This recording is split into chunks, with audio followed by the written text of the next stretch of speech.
전기차의 소음이 사라진 만큼 타이어의 소음도 사라져야 하니까. Electrified. 한국 Tire.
전기차의 소음이 사라진 만큼 타이어의 소음도 사라져야 하니까.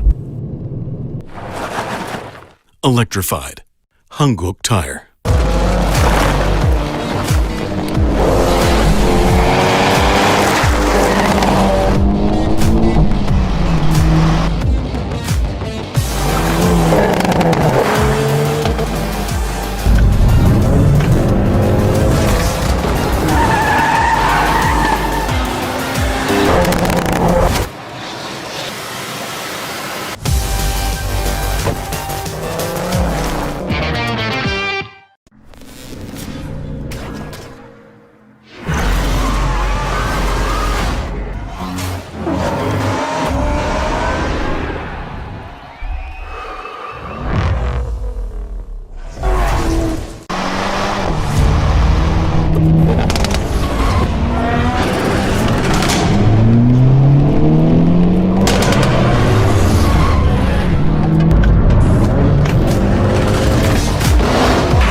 전기차의 소음이 사라진 만큼 타이어의 소음도 사라져야 하니까.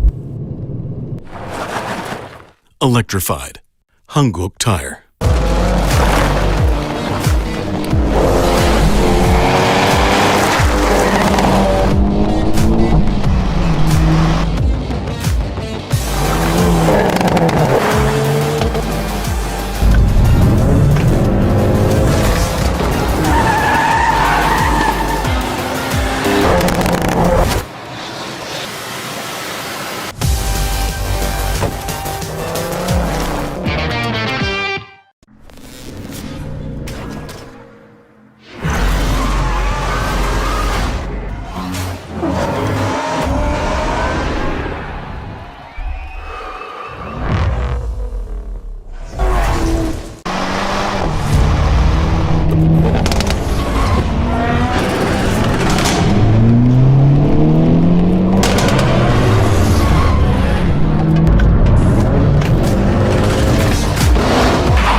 소음이 사라진 만큼 타이어의 소음도 사라져야 하니까. Electrified. 한국 Tire.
It is the start of a new season.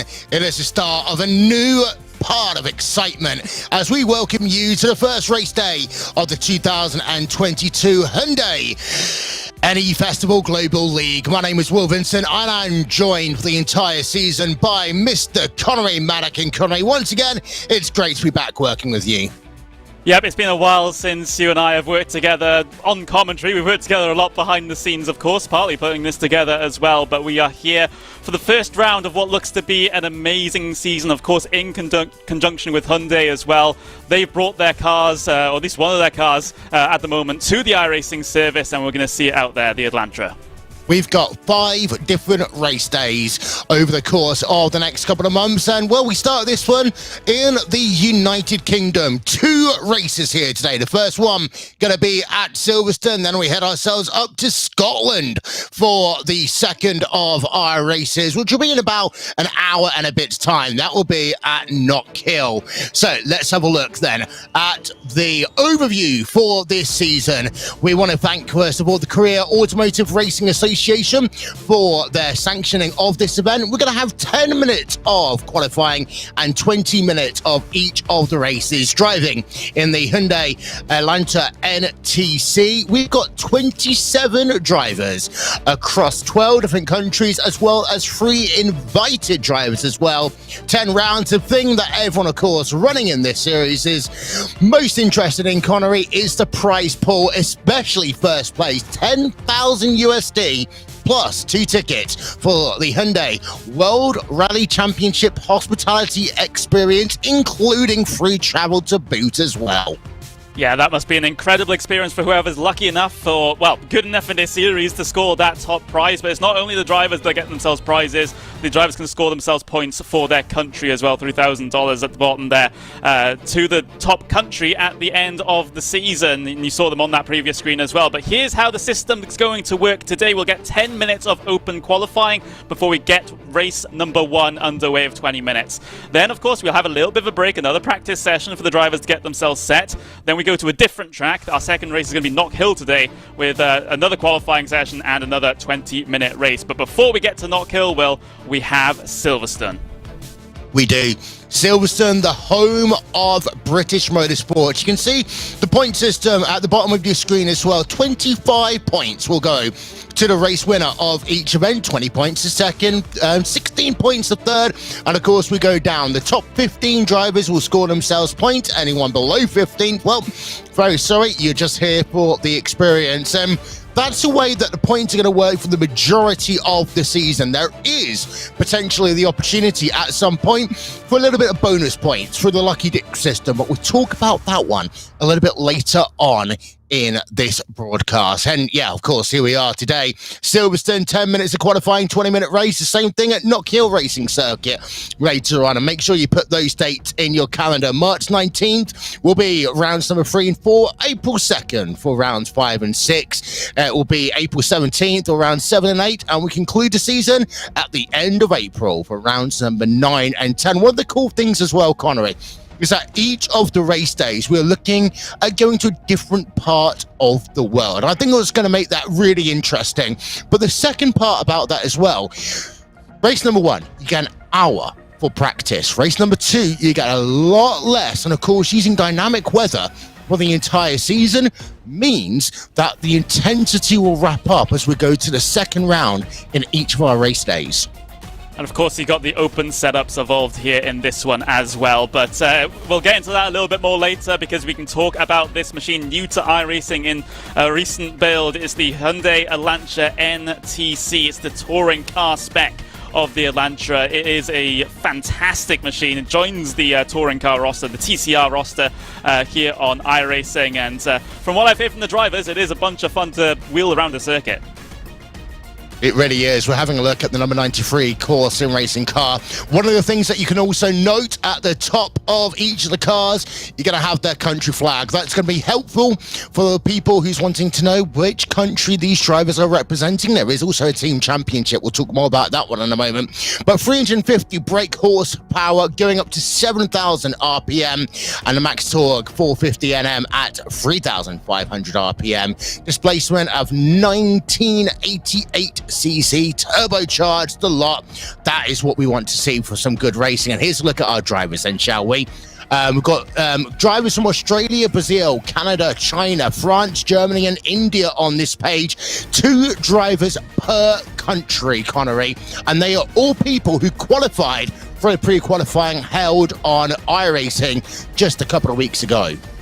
Yeah, absolutely. It was a very intriguing qualifying procedure. Of course, we see a lot of the leagues now go for this time attack sort of qualification into the main season, and so it's no different for this championship. But what is different, though, is only the top 2 drivers from each country in that time attack were able to get themselves qualified here today. And well, with some of the names on those on that list, if you're familiar with esports on iRacing, then some of those names you might even recognize from top leagues and world championships gone by. So yeah, it's incredibly exciting. We've got a lot of incredible drivers. We got some invited drivers by Hyundai as well, including Yunho Zhang there at the bottom, and you've got lovely Cha-Cha as well, one of the influencers getting involved here today.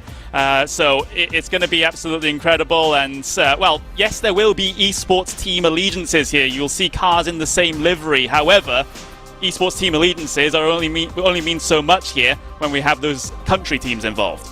You know what? I actually grew up about 30 minutes away from Silverstone. We talk about being the home of British motorsport. It has been the first ever round of the FIA Formula 1 World Championship. It hosts pretty much every form of racing you can ever think of. It is a very flat track because it's an airport. It was used during World War II as an airport.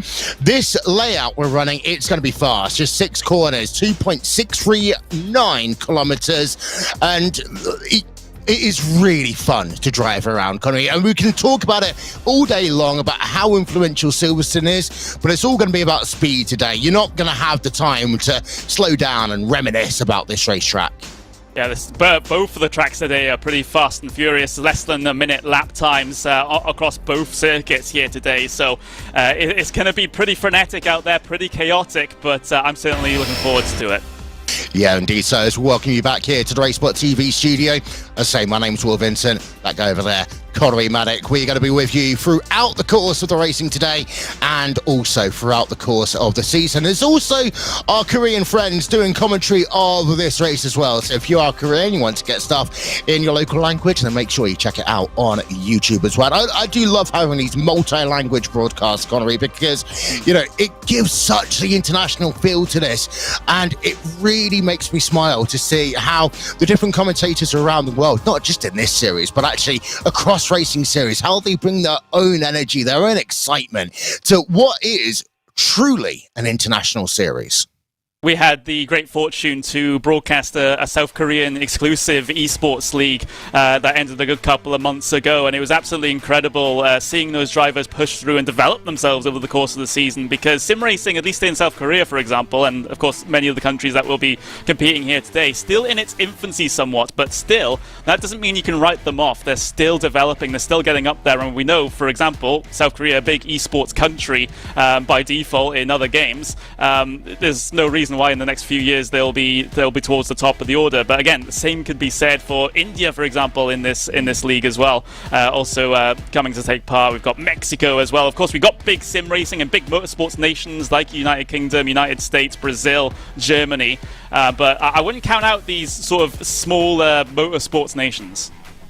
Well, we looked at practice earlier on, and it was Korea 1-2 at the point that we were just about to get ready to go on air. So it's one of those things, especially a short track like this, a lap time under a minute, and you've got to be consistent, you've got to be fast, but actually this is an open setup series on one hand, yes, but the setups actually, there's not a lot that you can really change. So it is in some ways all about the drivers, how well they react. And we know that some of these drivers have done so much practice already in the days, the weeks leading up to this first round of the championship. I think the key thing for me is going to be how adaptable these drivers can be to the varying weather conditions, but also how adaptable they can be to some of the crazy circumstances that might come up as we head ourselves throughout the season. I mean, it's going to be touring car racing at its finest. It's going to be close. It's going to be sometimes, at times, a good kind of chaotic, I will say, or at least I hope, here in this one. But like you said, you know, there's going to be some surprises on the horizon over the course of this season, especially when we factor in those lucky dips, whether, you know, those options that will be voted by you, the public, that will be in effect for the next round of the championship. So you got to keep yourself on your feet here. Like you said, you got to be so adaptable, and the most adaptable of these drivers, you can see them there, one of them particularly having a fun time there on the left hand side, all laughing, all smiles, but yeah, these guys all poised, waiting to get their qualifying session started. And by the way, those jerseys provided by Hyundai, so everyone gets a little memento at the very least to take home with them. And we've got competitions that we're going to be bringing to you over the course of this season. We'll talk and say how you can get involved in this season, because it's not just those guys. It's not just us idiots talking on the microphone. We want you to be a part of the series as well across social media, on Twitter, on Facebook, etc. We'll let you know how you can be a part of that. But yeah, we really want to integrate the drivers. And look at that. That's me in the middle of the screen as well, along with everyone else. But we really want to get the drivers involved in this series, and we like to humanize it, to quote an employee at iRacing a little bit. And look at that, we've got cars out on track. We're about to go into the first qualifying session, open qualifying. That is going to be the order of the day, unless it is chosen as a lucky dip option to have Super Bowl qualifying a little bit later on this season. And as I said earlier on, you can keep up to date with exactly who is running in each car and their country. Just look at the top of the machine. And you know, I always talk about it, Connery. I always go down the livery train, but the liveries that have been pulled out for this series, we have got some teams, interestingly, who are represented by 2 or 3 different countries. That's going to be interesting, but I do like to see the variety of cars out on track, and it's trying to be sunny here today at Silverstone. Yeah, technically under qualifying conditions right now for the first round of the Hyundai N Festival Global League for 2022. Qualifying underway. Well, the nerves are going to be pretty high at this point. They are, as the cars come out onto track then for the first round of the season.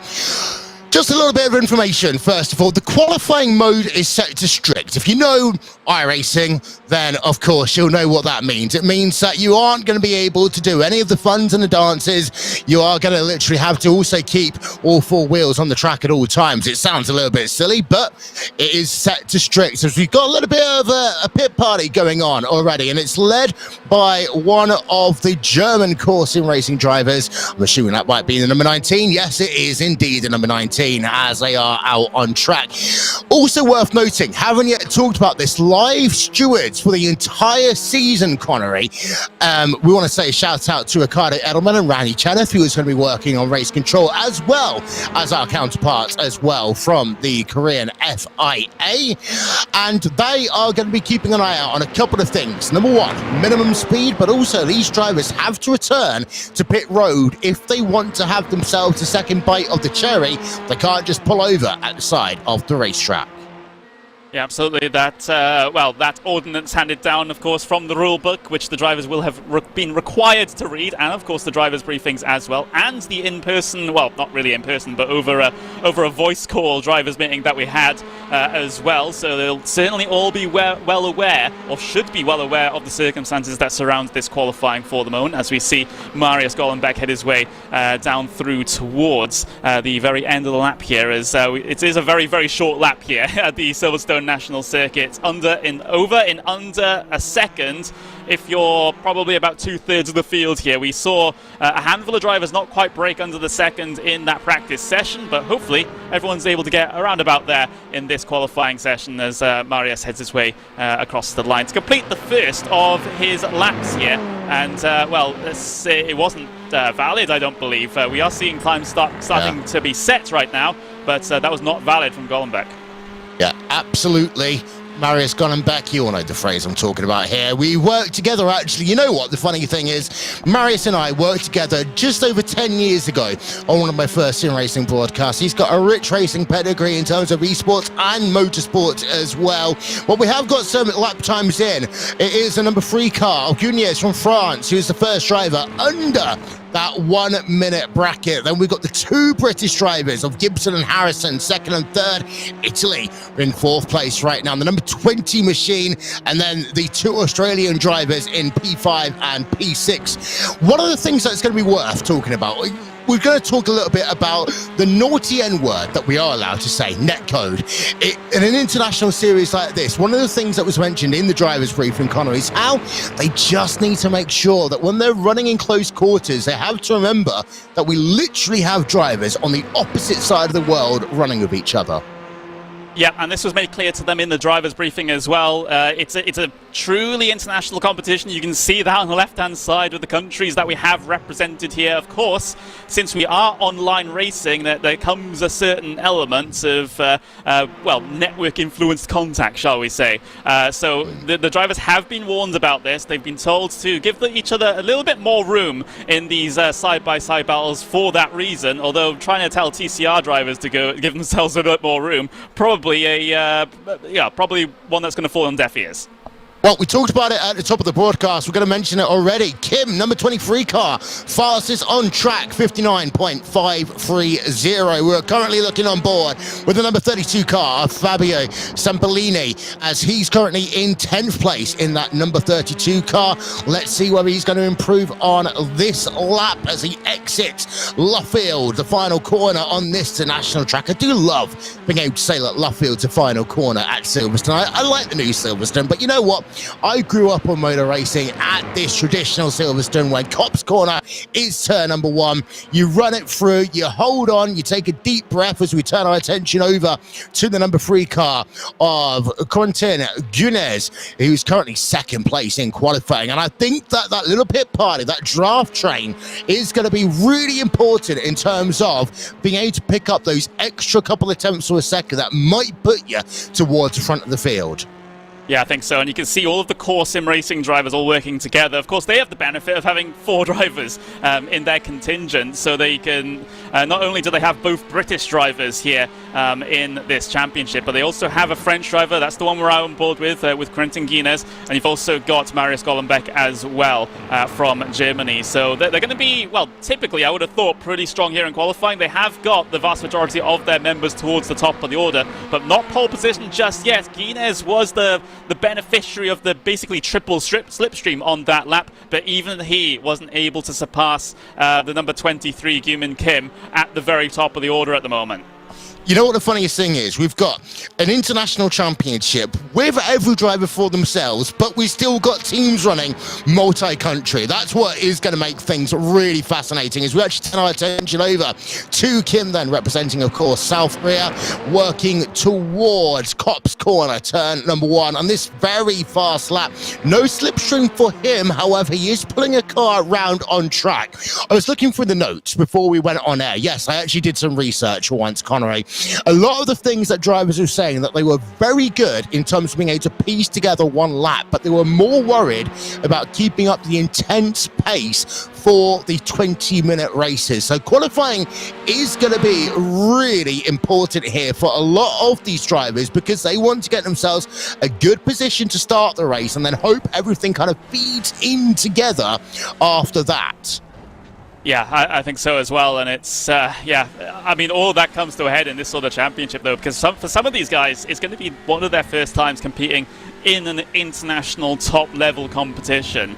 Of course, we saw Gyumin Kim and of course, Jae-hee Han involved in their regional AMX championship a couple of months ago, but this is the first time we've seen them on this stage, and it's actually incredible for me that they've been able to post times that go 1st and 4th in provisional qualifying at the moment. And what can Core do to respond with Guinness, Harrison and Gibson? And, well, Golombek's a little bit further down the order, but you know, this, I have to wonder if this is going to plan for them at the moment.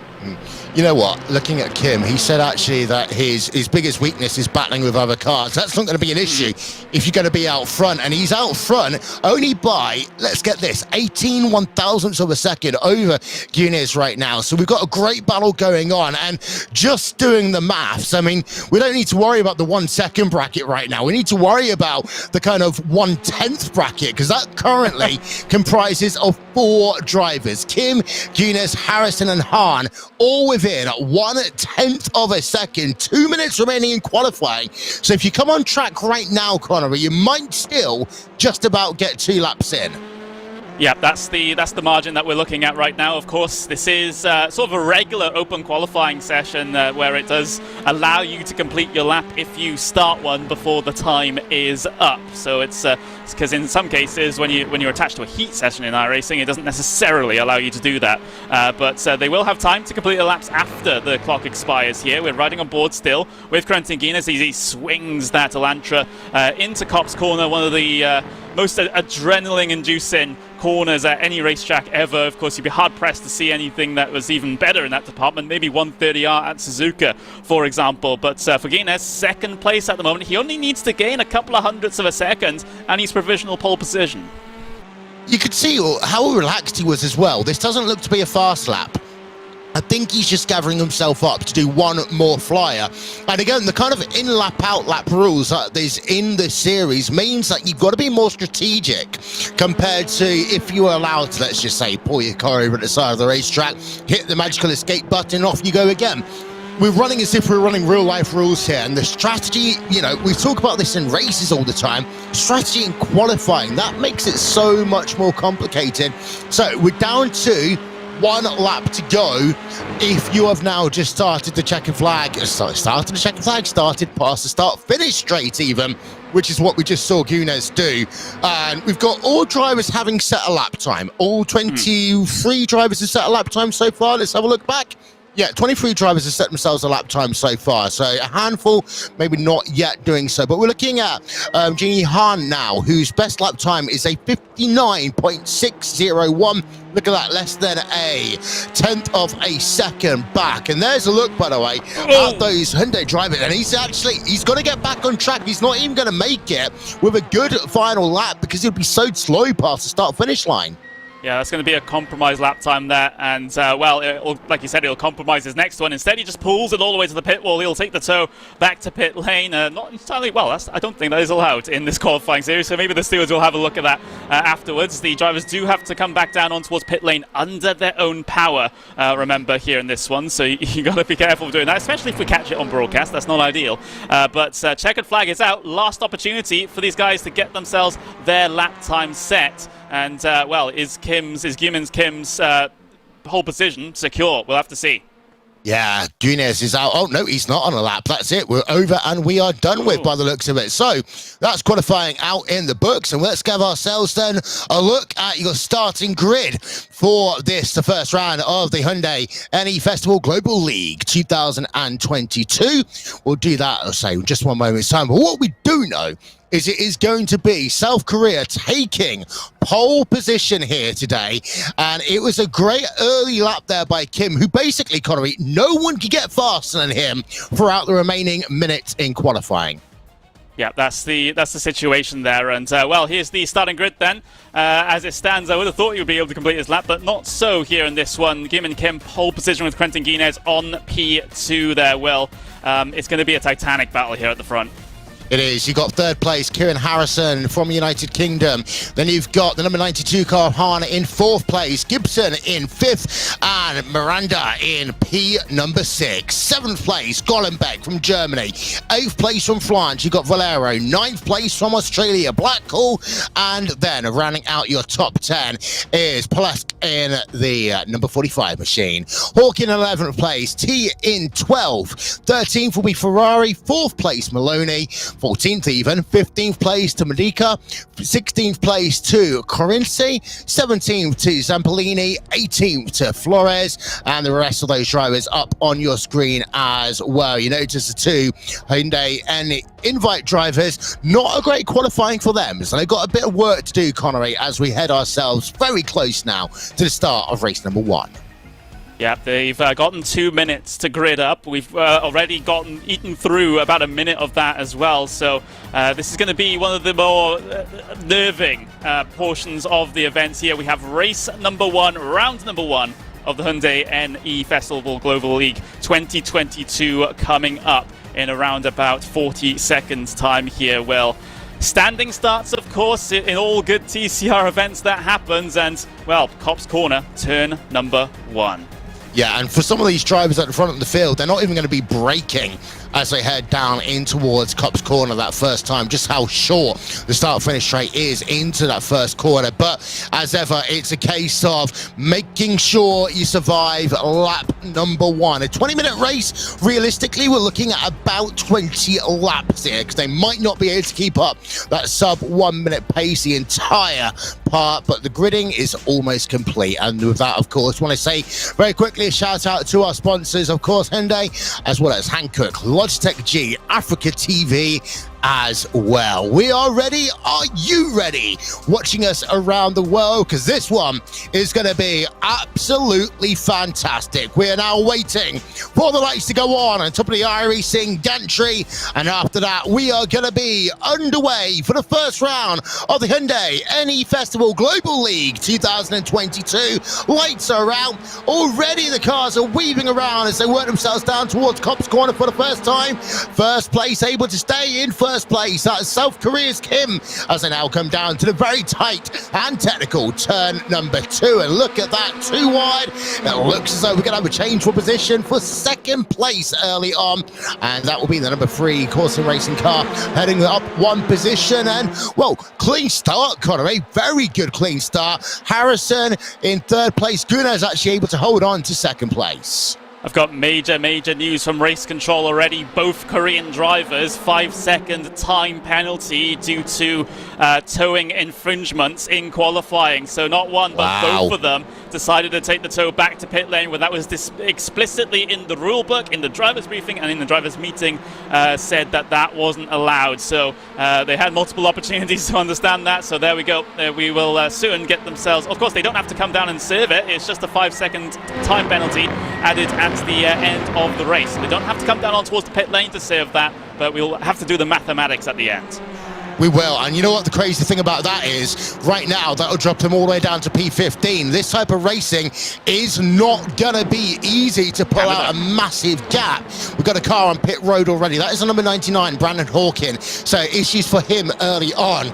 As we've said, got 18.5 minutes left of this race. 3 wide working, 4 wide almost working down the pack on the Wellington straightaway down into the latter section. We go down back onto the old part of Silverstone once again, and it's that left-hander before you head yourself down finally into Luffield 1, Luffield 2 technically it's called, to round out your lap. But it is Kim leading by half a second over Gunez, and I will remember, Connery, back in the driver's briefing, specifically the question was asked, and very specifically was the question answered over towing. Yeah, absolutely. So there we go. Of course, can be understood as maybe a language barrier issue, but should have been relayed, shall we say, as we see Marius Gollenbeck, P16 out there on circuit at the moment. He's had a few trials and tribulations early on here in this one. He started in 7th place, all the way back in P16 behind Fabio Zampolini at the moment, trying to lock onto the back of him, not finding too much success at the moment, and trying to see if there's any damage to that car of Marius Gollenbeck. Doesn't seem to be the case. However, he is quite out of position compared to where he started.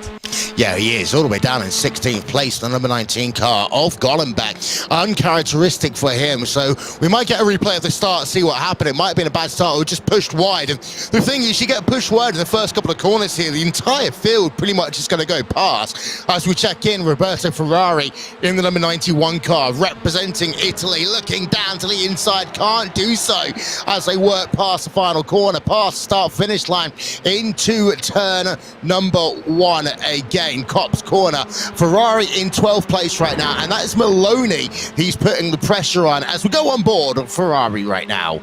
There's going to be a little bit of bumper banging behind as well. We're on board with one of the Italian drivers here into Maggots, then winding through Beckett's. This is where you cut through and take a big old shortcut of this Silverstone circuit for this national layout, looking to the outside of the Trans-Tasman racing car, the TTR car ahead of him, but finding no success at the moment of getting by Maloney, one of the Australians in the field. We got someone off the circuit ahead there, didn't quite spot who that might have been, but either way, they're in the grass and continuing to try and get... I wonder if that's Brandon Hawkin just trying to get out of everyone's way after coming down on towards the pit lane at the end of lap 1.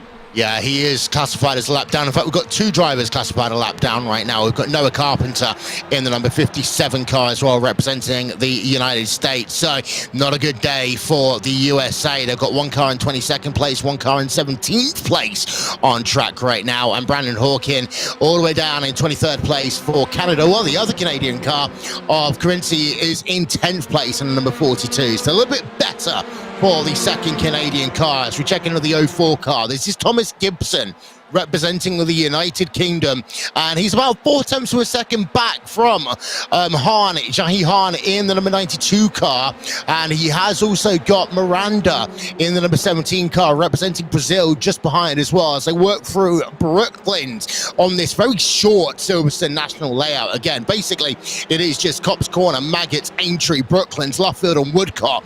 That is it. Possibly one of the fastest tracks that we'd actually have on iRacing that isn't an oval.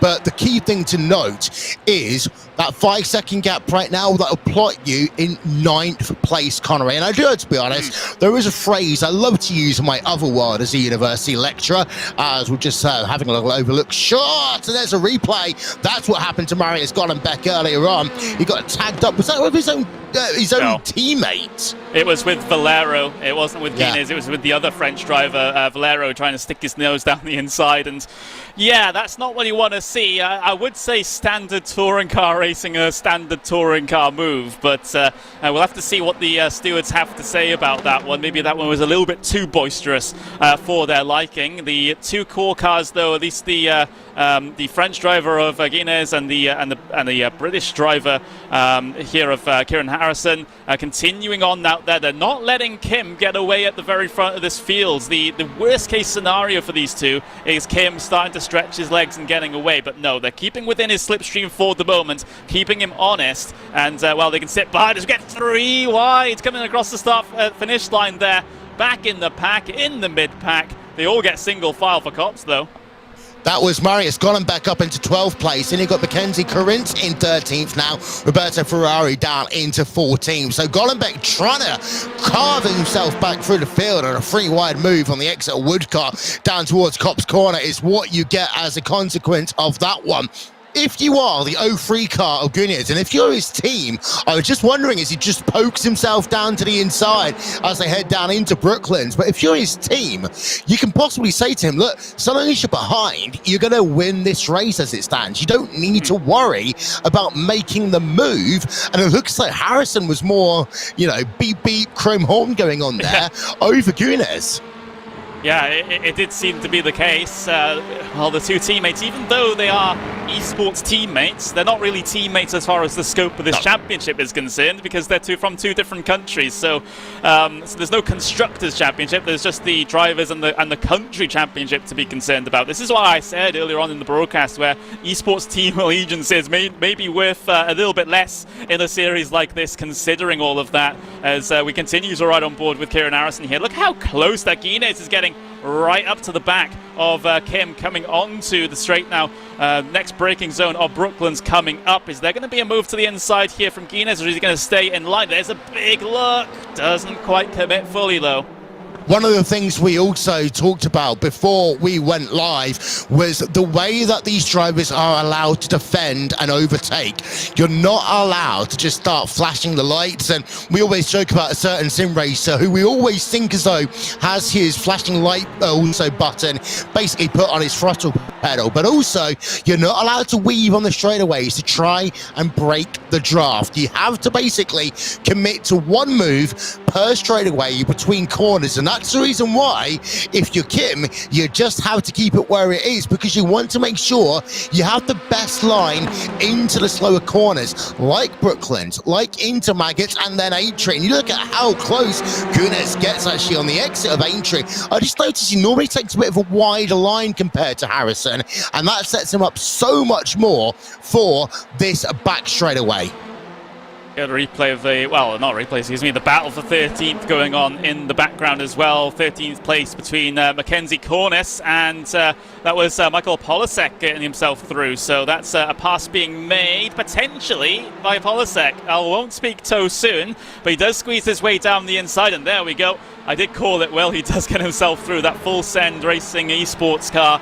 Getting that position, being pushed through the corner by Mackenzie, but we know Full Send Esports, they're a fan of these TCR cars as a team, so it's not surprising that that Polasek was able to pull off the pass there. Now, a short 20-minute race on a track like this, tyre wear is not going to be the biggest issue, but Gunas said in the little survey questionnaire that we sent at the start of the season, his biggest weakness in racing is that sometimes he's a little bit rough on the tyres and wearing them a bit too much. When you're stuck behind right now, like he has been the entire race, almost halfway through this first race, by the way, when you're stuck behind Kim, you do wonder, is he just going to start pushing those tyres so they end up a little bit higher out of the optimal range? Could that maybe give Harrison the chance to go past? And the thing is, you go about 2 car whips too wide in the corner, you get into the dirty stuff, Harrison will be through, Hahn will be through, maybe even Gibson going through as well. You'd fall down from P2 all the way down to P5. And you can see the country standings on the right-hand side as well. South Korea leading at this stage by 10 points over France. That's understandable considering what you can see on the left-hand side. Korea P1, Korea P4, whether France are P2 and P8. So that's a major difference in terms of the points here. Of course, that's not factoring the time penalties that both the Korean drivers got for taking the tow back to pit lane during qualifying. That is a thing that's forbidden in this series. So we're expecting them to tumble down the order somewhat. However, I still feel that it's in Kim's best interest to fight for his life at the very front of this field, just to make sure he doesn't get freight trained by anyone. So Guinness sticks one down the inside. Does he get the move stick? The next corner is going to be a right-hander, but you can go round the outside of Knockhill. The issue is for Gunes right now is he's either going to have to go around the outside or he's going to have to find his way back into the train, and this could be one of the issues. You don't commit to the move too much, you might end up getting freight train, but Kim can hold on then on the exit of Knockhill. Gunes trying to maybe go around the outside in towards Cobb's corner. Guys, this is going to start getting very interesting, and behind they're bunching up as well. Harrison and Han almost going too wide on the exit of Cobb's corner, and this is where we're into the second half of the race now. Business is starting to pick up, and look at that, Gunes going very wide on the run down into Aintree. Can he make it stick? No, but the thing is, can Harrison maybe now try and get himself a bit of an advantage as we're on board with Han in the number 92 car? For Han right now, he's just going to make sure he doesn't get involved in this mess, but maybe pick up a position or two as well and try and keep the time as the back end sliding out 3 wide. Here we go, Connery.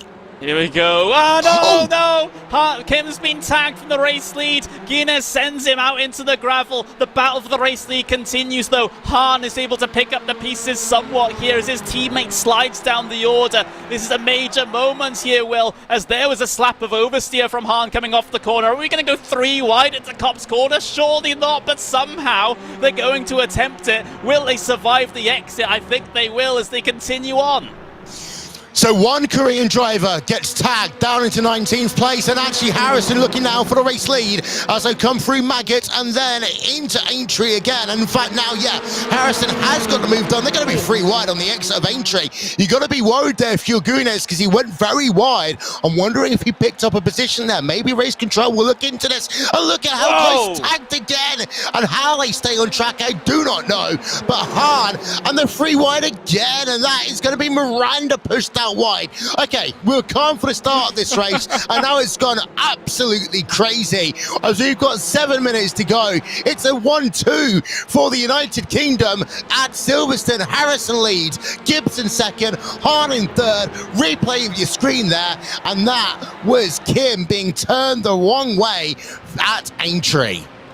Yeah, it's a bit unfortunate there. I mean, he had the 5-second penalty due to the qualifying infringement already, but that changes things a lot in the country championship. You can see now it's the UK that lead. Obviously, they are P1, P2 at the moment. Han still maintaining his position in P3, but of course he has a 5-second penalty as well, which will send him down to position number 10. On circuit with that 5-second penalty. If the times are exactly as they are once we get the checkered flag out there, he's hoping that he's able to pull out a little bit more time in this leading pack to mitigate the effect of the penalty, but he's getting pressured from behind by Guinness. He's giving him the space, though, at Brooklands, and, well, maybe a little bit too much space with the off-track excursion through Luffield now with Guinness on the outside. Does he have the speed off the corner, though?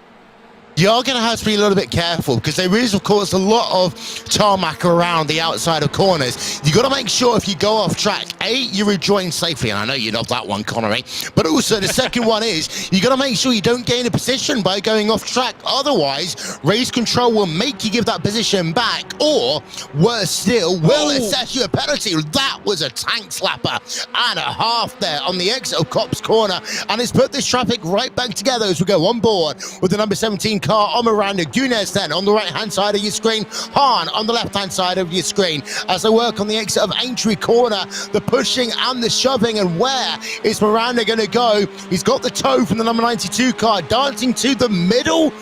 Ooh, he thought about going into the middle in towards Brooklands there. He keeps it in the nice stuff from the moment as Han getting a lot of oversteer there, running over the curb.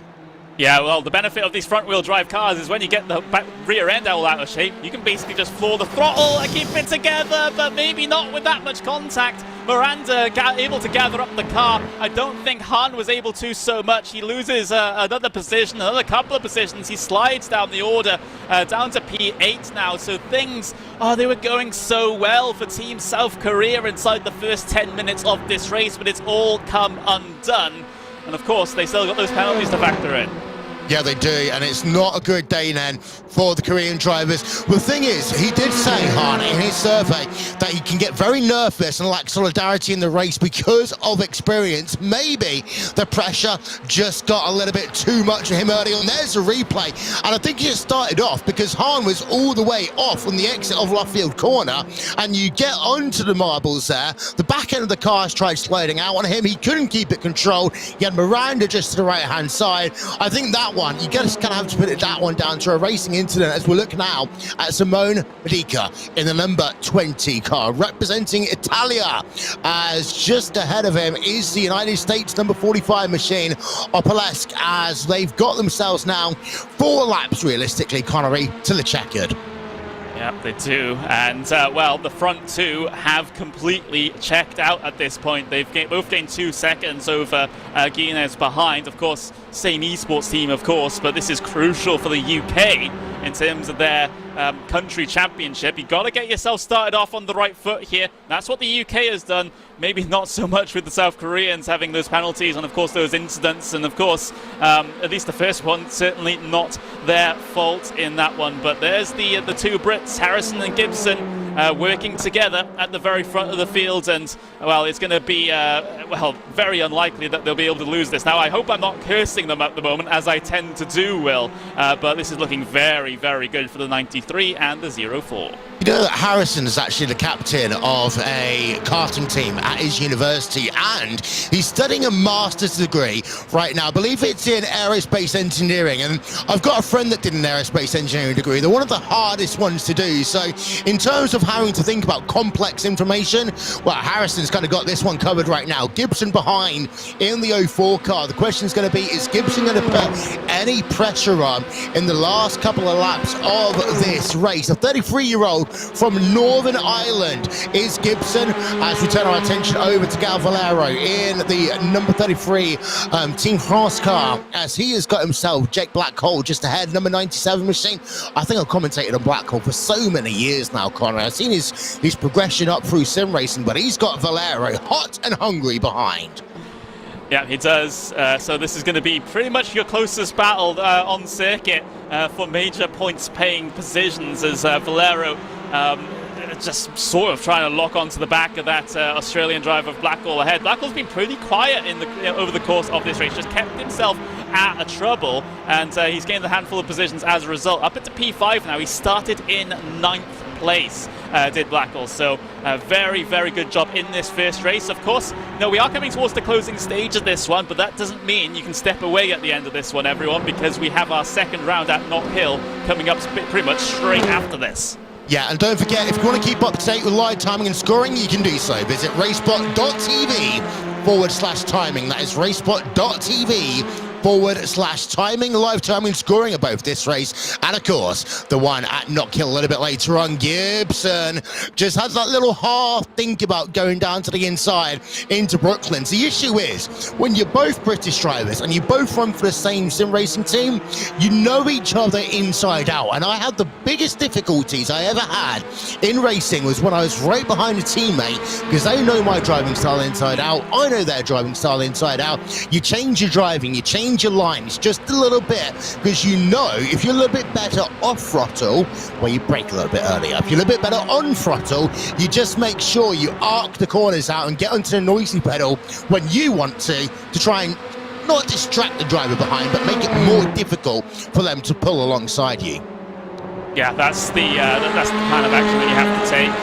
Information is so crucial in races like this. This is what the data that you're able to gather on your competitors is so important. It's so important in real life motorsports. Of course, it's important in real life, sports and motorsports, I guess, as we see a little look towards the inside for Gibson in towards Brooklands there, and a swap to the outside for Luffield. He's certainly pressuring his teammate here, isn't he, Will? He's not giving him a lot of room to breathe. This could be the last lap, by the way. We're down to 3 seconds to go. Indeed, it is the last lap. Checker flag out in the air.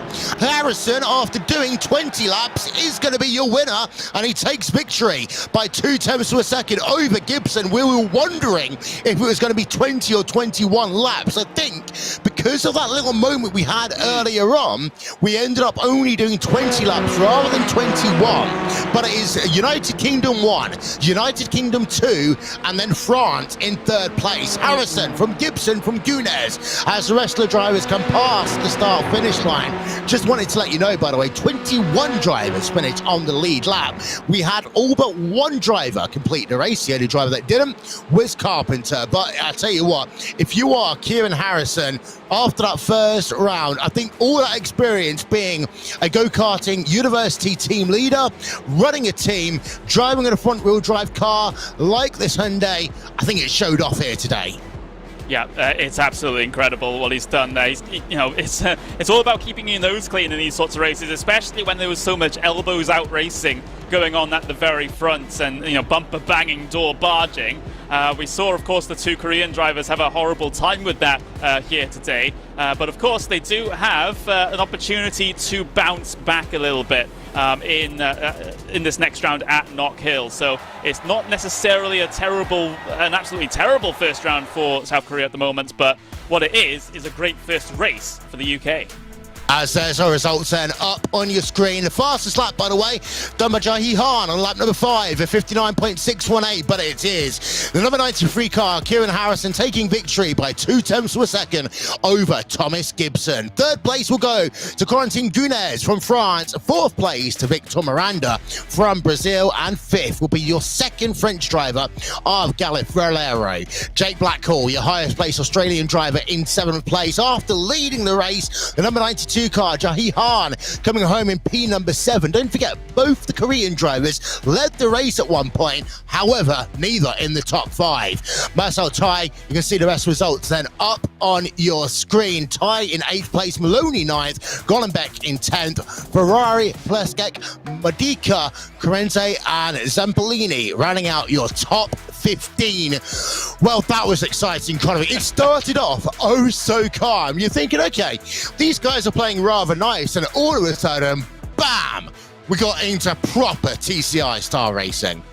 Yeah, we absolutely did. We were wondering when it was going to happen, weren't we? Well, we just thought, okay, that was a very, very clean start from everyone. Everyone got themselves single file and running in their own space. This isn't like the usual TCR racing that we tend to see. But then it happened. The spark was lit and an inferno was sent up, and unfortunately, it was the South Korean drivers that were burned, despite showing some strong pace. But again, race number 2 is coming up here at Knockhill in a couple of moments' time.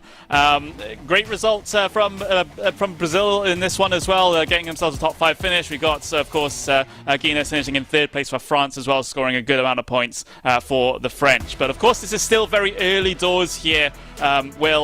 We can't really extrapolate from this what the course might be over the rest of the season. Yeah, and what I did learn though from that first round was, number 1, survive the first half of the race, stay in line. It reminds me of a series that you and I commentated on for about 3 years. Stay in line, keep it calm for the first half of the race, and then secondly, you got to make sure you can pick off drivers one at a time. You can't just try and make a massive dive, because these cars aren't as fast compared to, for example, say an open wheel car or a GT3 machine. But then the key part of it is you got to be in the right place at the right time, because you don't know if an incident is going to happen in front of you, alongside you. You've just got to hope that the incident is not on top of you.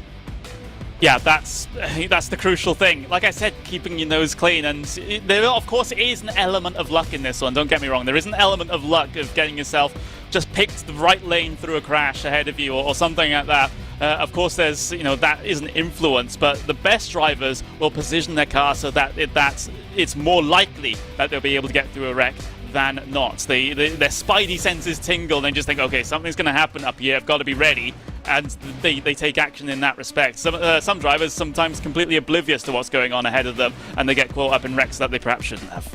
Yeah, I'm just having a look, by the way, on our driver board, and you can see some of the drivers are Jake Blackhall laughing off, sweating a little bit. I say sweating, of course. It's got to be still warm down under in Australia, so you're always sweating. Some of the drivers looking a little bit despondent. I can see Kim not looking the happiest right now. Some of the drivers are ready. They're just focused. They're ready for the next corner, the next lap, as we go from Northamptonshire up to Scotland for the second round of the championship, we're going to go to Knockhill. And, you know, the layout that we're running at Silverstone, the national layout, it is what I like to call the narrower part of Silverstone. Silverstone's not massively wide circuit at the best of times. They did make it a little bit wider, of course, when they moved to the newer layout, the Silverstone wing and all of that cool stuff. But Knockhill is not the widest racetrack on the planet. And because of that, Connery, it really is going to be about track management, corner by corner, lap by lap, know your braking zones, know your defense zones, and basically be in a situation you've got to have eyes in the back of your head whilst trying to make sure that you're keeping up the rhythm with the car in front. Especially on that run down in towards turn number 9, which is going to be your main overtaking point. It is the last corner of Taylor's at this international Knockhill racing circuit. So the fullest layout that we can really do here at Knockhill, but it's going to be a different sort of racing than we had at Silverstone for the reason that you mentioned there, Will. The track is just a little bit more restrictive. It's narrower. There's not as much runoff as at Silverstone. So the instance that may happen here might be a little bit bigger as a result, as drivers might have to take to the grass or gravel to avoid, and they have their own instance. This is normally the point in the broadcast where we start talking about the lucky dip that would be implemented in this race. Unfortunately, no lucky dip for this round. There's a couple of things that, let's be honest, we had to try and sort out in relation to the series. World events did get a little bit of the best of us this round. However, from the next round of the championship, the second round of the race day will involve a lucky dip, and they've been designed by ourselves at RaceSpot Live Events and also, of course, our partners at Hyundai. And what they have got in there is a mixture of things. You know, let's give a couple of points out to the driver that scores the fastest lap in the qualifying or the fastest lap of the race, which of course would have been one of the Korean drivers in this round. Or it could be something such as having a lone Super Bowl qualifying, or having an enforced pit stop, an enforced drive through pit road, a weight penalty, which will apply to all the drivers, but would of course change the balance and the handling of the race car. All these things could be employed, as well as a night race where potentially available. And the key thing about that is, Connery, is that it's not us that decides. It's not the drivers that decides. It is these guys, the fans, who we're looking at right now, who are going to be in control of determining what that lucky dip will be for each of the second rounds in a race day, starting in just 2 weeks' time. It's great that we're able to get the fans involved in this one. So yeah, keep posted to the RaceSpotTV and of course the Hyundai social medias with regards to that lucky dip for the next round. But Will, we're going to have to take a very short break here for a moment in a bit. I'm not used to breaks, but we are going to have one. We're going to step aside for just a couple of moments here on RaceSpotTV. Don't go anywhere. We're going up to Scotland. It's going to be the fastest journey to Scotland you'll ever see as we get ready for the second round of the championship after these messages.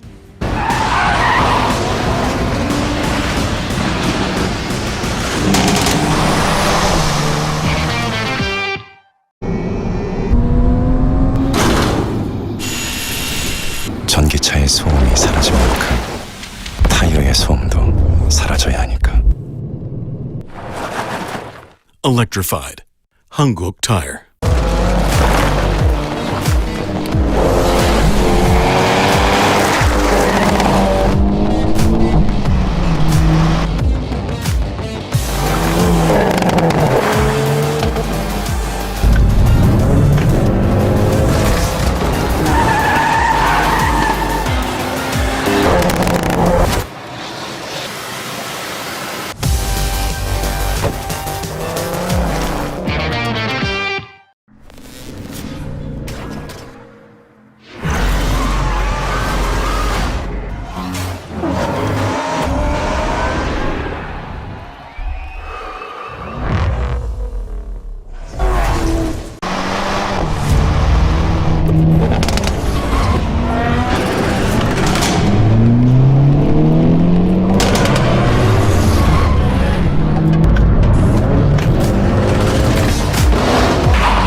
also on many different social media channels. We'd love to hear from you, by the way. We are keeping an eye out on social media. Use the hashtag Hyundai if you want to get in contact with us. Of course, you at RaceSpotTV on Twitter, RaceSpot.tv, of course, our website. On Facebook, you can find us on RaceSpotTV as well. And of course, like the notification bell, all that stuff if you're watching on YouTube. Highlights. Let's have some highlights, Connery. Yeah, it was well, a little bit of a frantic affair on the first lap of things here, but everything got single filed out relatively quickly here in race number 1 at the Silverstone National Circuit. Of course, there were battles deeper in the pack that we focus on as well, involving those Korean drivers. Of course, there's the incident that sent one of the French drivers of Valero out into the runoff area after contact with Golombek on the inside, and that was a bit of well, just 2 into 1 doesn't go here. An optimistic look to the inside for Valero that caused that little slide from the German driver, but they caused them all to fan out a little bit here. It's always sketchy, these situations where you have cars off the pace due to an incident ahead of you, but we saw a lot of door-to-door fighting here, which is what we love to see in TCR cars. There's Hahn getting themselves a good battle going with one of the Brits further down the order, and of course, you know, we had some excitement at the very front, but the mid-pack was absolutely insane as well. One time they went 3 wide through Copse Corner as we see one of the invited drivers get themselves, excuse me, that was Polisek getting himself spun out into the, no, it was Carpenter getting himself spun out. There we go, I'll get my American drivers in the right order at some point here, but overall, I would rate that race a solid 8 out of 10 for a start of a season. Yeah, a lot of action going on in the second half of the race. I was going to say, from Marius, he would call the phrase absolutely unnecessary. And here is a look then as they're battling for the race lead, as we have a wonderful look on board. As you can just see how close the racing was all the way through. And then you come out of Luffield Corner. This is when stuff started getting really, really exciting. The second half of the race. And well, this is when we saw the little kick of the tail by the Korean driver. This ended up then being a 3-wide situation, and there is the loss of the race lead. And it all started there, Conor, with the back end just stepping out through Brooklands. Yeah, it was Kim going just a little bit slower coming into Brooklands that allowed Guinness to basically lock onto the back of him, and it was just a nose into the back bumper and a slight turn to the right from Guinness that spun him out into the that spun Kim out into the runoff. Of course, both Korean drivers had themselves a 5-second penalty due to the qualifying infringements with the tow back to pit lane. But they, again, they have a chance to recover here at Knockhill in just a handful of moments. Lots of door-to-door contact further back through the order. That's Hahn trying to fight out and trying to hold on position for crucial points for South Korea. However, that incident sent him a little bit further down the order. The one time you're allowed to use flashing lights, I think, is when you have just won yourself a round of the championship. And that is exactly what happened for your race winner of Kieran Harrison. As we welcome you back here, Vincent, along with Connery Matt. I can figure out which way I need to point at some point down the line.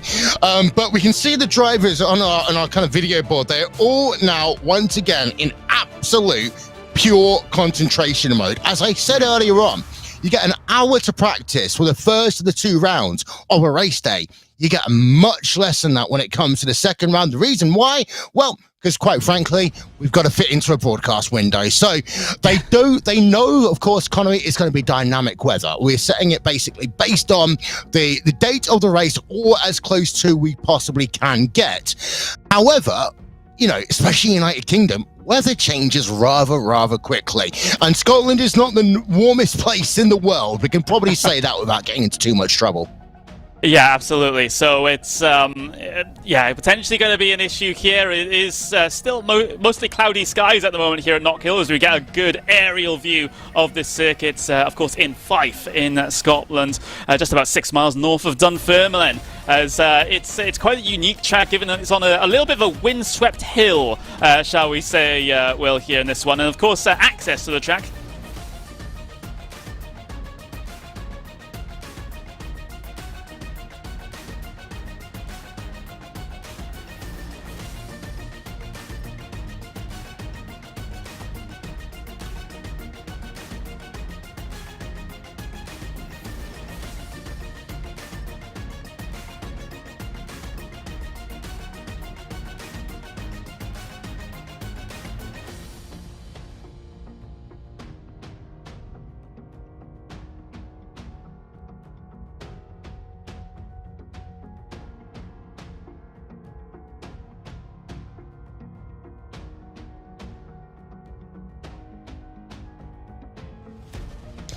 Apologies about that, ladies and gentlemen. We are back, as I say, having a look at this wonderful track that is the Knockhill circuit, just over 2 kilometers in length. And Conor made a great point a moment ago about just how hilly this racetrack is as well. They use it for motocross racing as well, but of course we're running it in our great old TCR cars here today, as we have only got about 8 minutes remaining of practice before we'll get ourselves ready for qualifying. Qualifying, once again, Connery, is going to be open qualifying, and because of that, for the second time today, I think we're going to have ourselves a bit of a pit party, and we're definitely going to have ourselves a little bit of a drafting party as well. Yeah, absolutely. So, yeah, we're back in action here, of course, at Knockhill. The qualifying session going to start relatively shortly. Again, another 10-minute qualifying session for these guys to get themselves their starting grid here in race number 2 of the championship. And, well, this circuit is... if we thought Silverstone was a bit chaotic at times, I think it has the potential to be even more chaotic here, especially as desperation starts to set in, especially towards the latter portions of the race when drivers get frustrated that they can't make any forward progress, or at least are unlikely to make forward progress. I think the thing as well, Silverstone is I'm going to mention it already, take it off your bingo cards, a momentum track. It really is a momentum track. Yes, you do have a couple of deep braking zones, but you never really end up with a massive stop here. Knockhill is a little bit different. I always turn attention to that turn number 9. It is the best overtaking opportunity on track.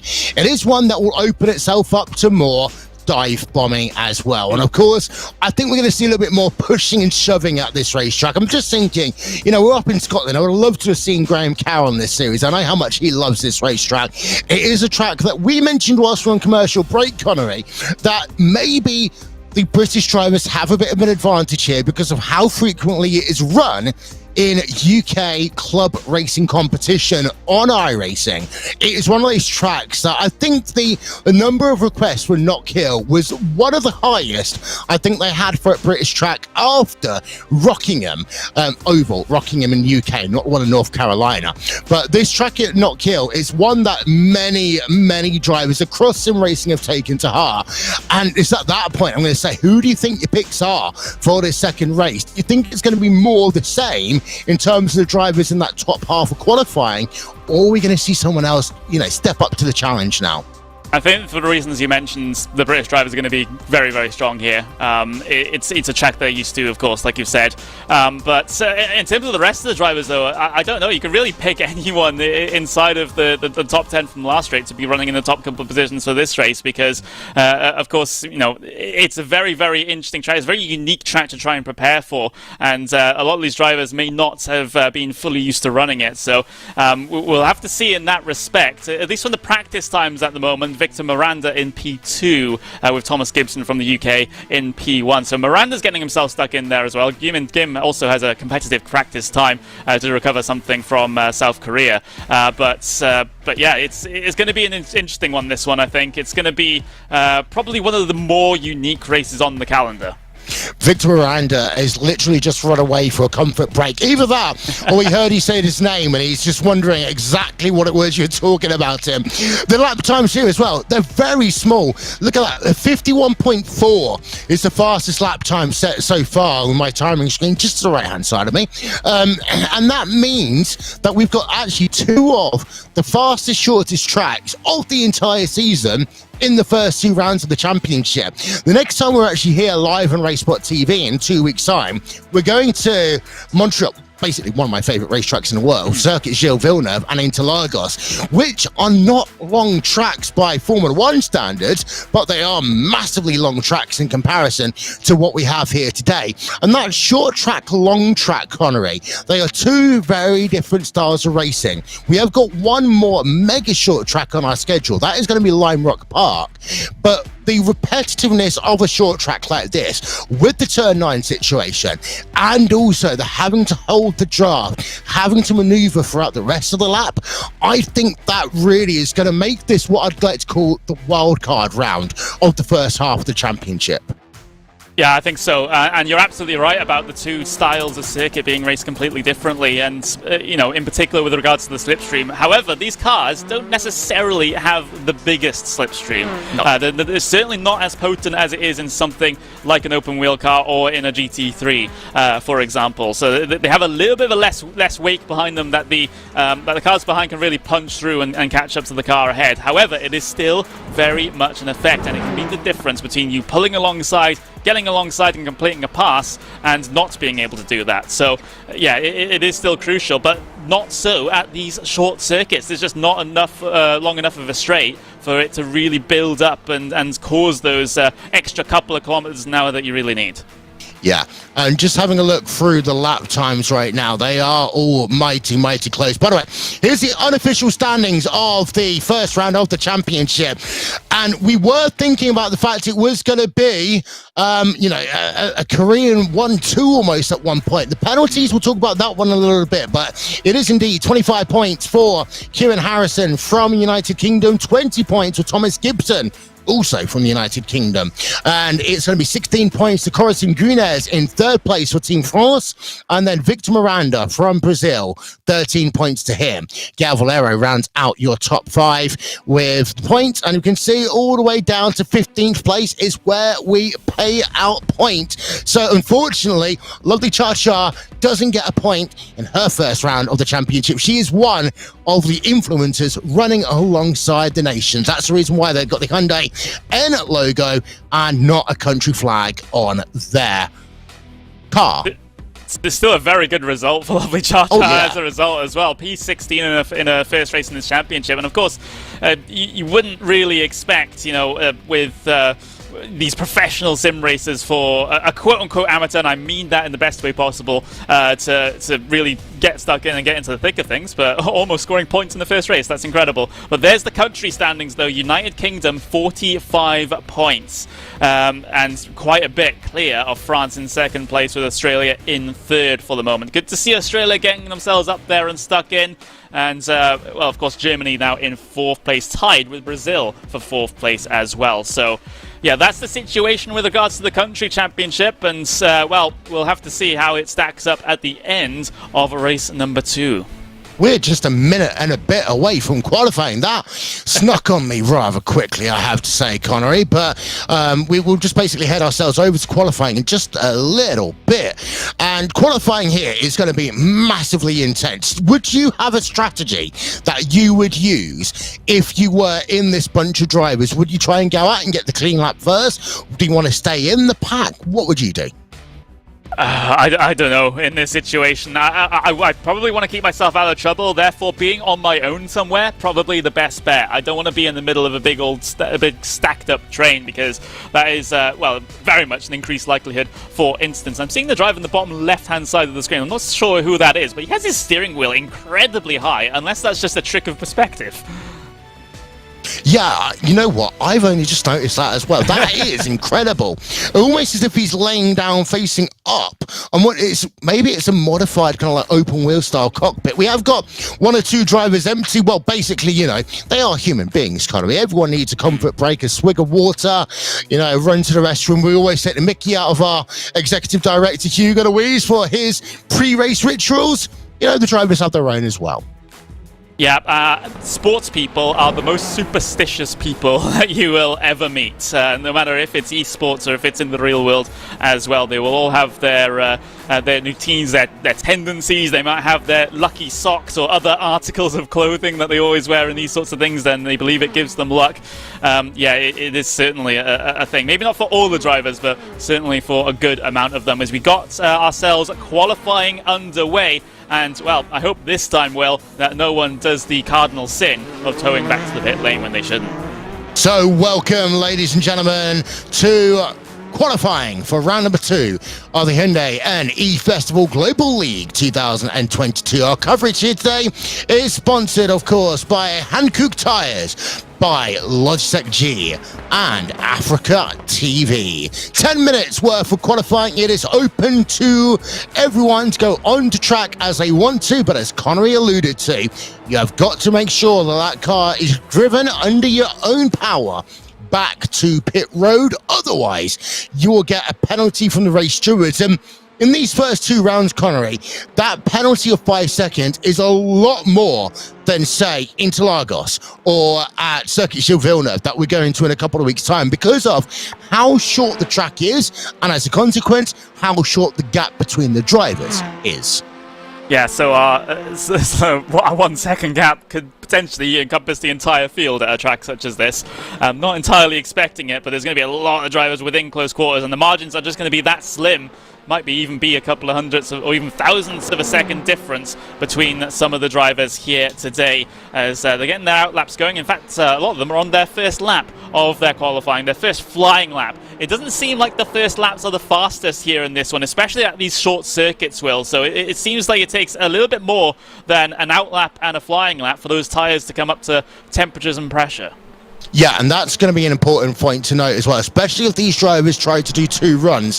The reason why you do 2 runs is more based upon fuel than it is on the tyres, to be honest, at this type of racetrack, as we got the first of our lap times in. Brazilians, Fabio Zambolini has got himself a 51.512. The French driver, Corentin Gunes, was in second place. However, Thomas Gibson, hello, number 4 car to the top of the timing stands, and then Jake Maloney for Australia up into second. Marius Gollenbeck in 4th place. He didn't have a great qualifying for the first round at Silverstone. A little bit better so far, but we've got a long way to go in terms of this qualifying as we're on board with the number 17 car of Victor Miranda into sector 3 already. It does make me laugh. That second sector, you can't measure anything by 8.8 seconds, Connery. Maybe a inhumanly fast 100-meter sprint time is the situation there. But Victor Miranda now out of the final corner, heading his way towards the start-finish line. What's the lap time going to be? A 52.3. Not great. It's good enough for a banker. Puts in P6, I believe. No, P4. No, it won't. Well, was it valid? Don't think it was. Let's talk about that one, shall we? Because, of course, we have race stewards. They are one thing, and they are monitoring qualifying. They're looking for, let's be honest, there's a couple of tricks that drivers can do. They are completely outlawed, and basically you'll get disqualified if you're caught using them. However, iRacing does also have its own qualifying stewarding built in, and we have got this set to as strict as possible. And what that means, Connery, is if you are seen to be going outside the track limits, I'm very sorry, no lap for you, no lap time at the very least. And of course, with the strict qualifying scrutiny, it's even as serious as disqualifying you if you go too slow on a hot lap here. So that is actually what's happened to lovely Char-Char, by the way. Not going to take any further part in qualifying due to falling foul to the strict qualifying scrutiny. As we get a new provisional pole position sitter, Corentin Gunes, towards the very top of the order. The French driver in the 0-3, the only driver in the 50-second mark, as we see Aditya Patnaik head his way across the line for India. India didn't do too well in that previous event, but that's a good time, all things considered, from Patnaik, getting 10th in the order right now. Good time, absolutely gorgeous livery there as well for Patnaik. And I say, possibly one of the best we can see. And here is a Pure Sim sponsored car. Jake Blackhall then just working himself through the second again. 8.7 seconds there for sector number 2. We really don't learn anything by that. Although I can say it was attempted a bit of a second faster than what we saw earlier on with Zambolini. So we can get some comparison there. But of course, the way the drivers take different entry and exits, it all kind of merges itself together. But yeah, currently 9th place, down to 10th place. Has he improved, Jake Blackhall? The answer is yes, back up into 9th place then for the Australian driver, completing a lap. And guess what? We've got a Korean driver at the top of the field once again by 1/100th of a second. It is the number 23 car of Ginyam Kim up at the top of the standings, hoping to get retribution from what happened midway through the first race of our championship. And he'll know now not to take the tow at any point on this qualifying session, as well, they'll get themselves all cycled themselves through to. We're not even towards the end of the session at the moment. I'm trying to get ahead of myself a little bit as Guinness sets himself a competitive time of 57.69 for Guinness, puts a Corsim racing car, the French one, on the very top of the pile for the moment. But Guillaume Kim's not going to let that one get away so easily. Yeah, so second half of qualifying pretty much underway right now. Less than 4 minutes, well, just over 4 minutes to go, shall we say, as Kim is going to try and get himself back up to provisional pole position, because it was a fast lap then. Well, Gunias a moment ago, 50.813. Second place, improves his time, not his position. It is currently France, from South Korea, from the UK, from Australia. By the way, we have got Korean commentary of this broadcast and the entire Hyundai N Festival Global League 2002. You can find that one across social media and on YouTube as well. So if you know and understand Korea, or you're just sick and tired of our voices and want to hear someone else, make sure you check out that feed as well. But Gibson on pole position for the moment. It is just under 1/10 of a second. Kim's actually down to third now because of that lap by Gibson. Yeah, and well, 3 minutes left to go here in this session. British driver at the top of the order, like you said there, Will. And we had in our discussion before the race, we kind of expected a British driver to do well in this as well. So Gibson proving us right at the moment, but Harrison down in P5 is looking to, well, at least try and get another row further up the starting grid, which we're right on board with Yumin Kim right now. Best lap is a 50.813. Does need to improve by another, basically a half a tenth of a second at this point to be able to regain provisional pole position. You can just see how focused he is trying to get this lap done, and he'll have a few more opportunities, a few more cracks at this too. With the short qualifying, and the fact that, you know, it's not going to be that dirty offline, I wonder, though, is it going to be better to start on third and be on the correct line heading into turn number 1? Or do you want to have the clean track in front of you and no one in front of you? That is actually a strategic choice that some of these drivers might consider making, as Kim does not improve on his position then. And as I said before, Kim did talk a little bit about his weaknesses. One of them sometimes being his way he runs basically in qualifying.